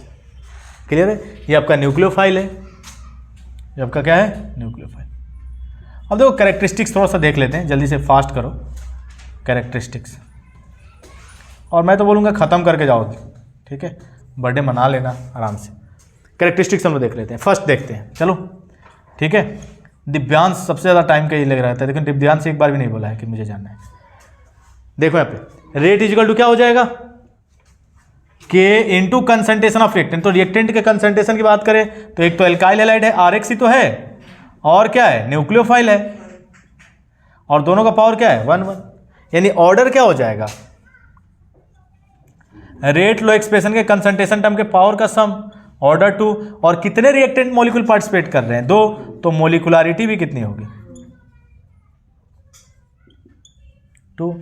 इसीलिए इसको हम लोग क्या बोलते हैं? SN2, second order nucleophilic substitution. Second order nucleophilic substitution. कैसे पढ़ते हैं? Nucleophilic substitution. देखो next characteristic second, rate of reaction क्या हो जाएगा? रेट ऑफ रिएक्शन क्या हो जाएगा बताओ? तो inversely proportional to steric crowding. Steric crowding, जितनी ज़्यादा क्राउडिंग होगी रेट क्या होगा उतना ही स्लो होगा। एस्टेरिक हिंड्रेंस भी बोलते हैं, एस्टेरिक क्राउडिंग एस्टेरिक। अब मान लो किसी घर में घुसना है और जिधर से सारे लोग हथियार लेकर खड़े हैं उधर से घुसोगे, भाई पीछे से घुसोगे जिधर से कोई देखे नहीं, ठीक है? तो यहाँ से जितने बल्कि ग्रुप आके लग जाएंगे उतना ही ज़्यादा रिपल्सन होगा। तो तुम लोग केमिकल काइनेटिक्स के अंदर पढ़े थे, पता नहीं तुम लोग का हो गया केमिकल काइनेटिक्स खत्म, अभी चल रहा है ना, तुम लोग पढ़े हो इवनिंग वाला जो बैच है, उसमें बताया था कि मॉलिक्यूल को सिर्फ एनर्जी की ही जरूरत नहीं है, प्रॉपर ओरिएंटेशन होना भी जरूरत है। अगर प्रॉपर ओरिएंटेड नहीं होंगे तो रिएक्शन नहीं होगा, ठीक है? तो इसमें अगर हम बात करें तो 3 डिग्री जो होगा SN2, 3 डिग्री सबसे स्लो, फिर 2 डिग्री, फिर 1 डिग्री, और सबसे फास्ट कौन देगा? Methyl, methyl halide. क्लियर है? तो ये तो 2 कैरेक्टरिस्टिक्स हो गई। थर्ड कैरेक्टरिस्टिक्स क्या थी आपकी? 1 2 3 करके ही कर लो, 1 2 3, क्योंकि उसमें 1 2 3 ही किए थे ना हम लोग, तो यहाँ भी कर लो थर्ड कैरेक्टरिस्टिक्स। तो अगर बात करें लिविंग ग्रुप की, तो चाहे SN1 हो चाहे SN2 हो, लिविंग ग्रुप की अगर हम लोग बात करें तो हम लोग ले लें RF, RCl, RBr, RI। Mohan कौन रिएक्शन सबसे फास्ट देगा? SN2, iodine. तो चाहे SN1 हो चाहे SN2 हो, आसानी से कौन बाहर निकलेगा? आयोडीन। नेक्स्ट फोर्थ, सॉल्वेंट की बात करें तो polar aprotic solvent always favour SN2। Polar aprotic solvent always favour SN2, always favour SN2। Clear है? Like acetone, dimethyl sulfonamide, N methyl ethanamide, ये सारे क्या होते हैं? जैसे एन मिथाइल इथेनामाइड,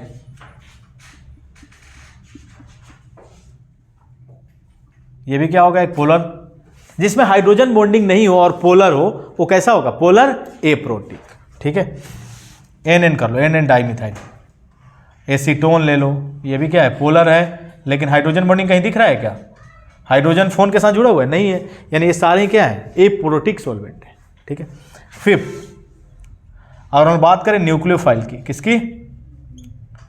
न्यूक्लियोफाइल की, तो rate of SN2 depends on both strength and concentration of nucleophile, both strength and concentration of nucleophile. तो दोनों ही स्ट्रेंथ और कंसंट्रेशन ऑफ न्यूक्लियोफाइल पे डिपेंड करेगा। कौन? SN2। देखो कि आ रहा है ना, देखो ना, रिएक्शन में कहीं ना कहीं न्यूक्लियोफाइल आ रहा है, ठीक है? नेक्स्ट सिक्स्थ है स्टीरियोकेमिस्ट्री इसकी, स्टीरियोकेमिस्ट्री। तो स्टीरियोकेमिस्ट्री में क्या हो जाएगा बताओ? इन्वर्जन हो जाएगा, 100% इन्वर्जन, 100% इन्वर्जन, यानी अपोजिट साइड से आके कौन जुड़ेगा? न्यूक्लियोफाइल, ठीक है? तो ये सारी कैरेक्टरिस्टिक्स आपकी हो गई खत्म। किसकी? SN2 की।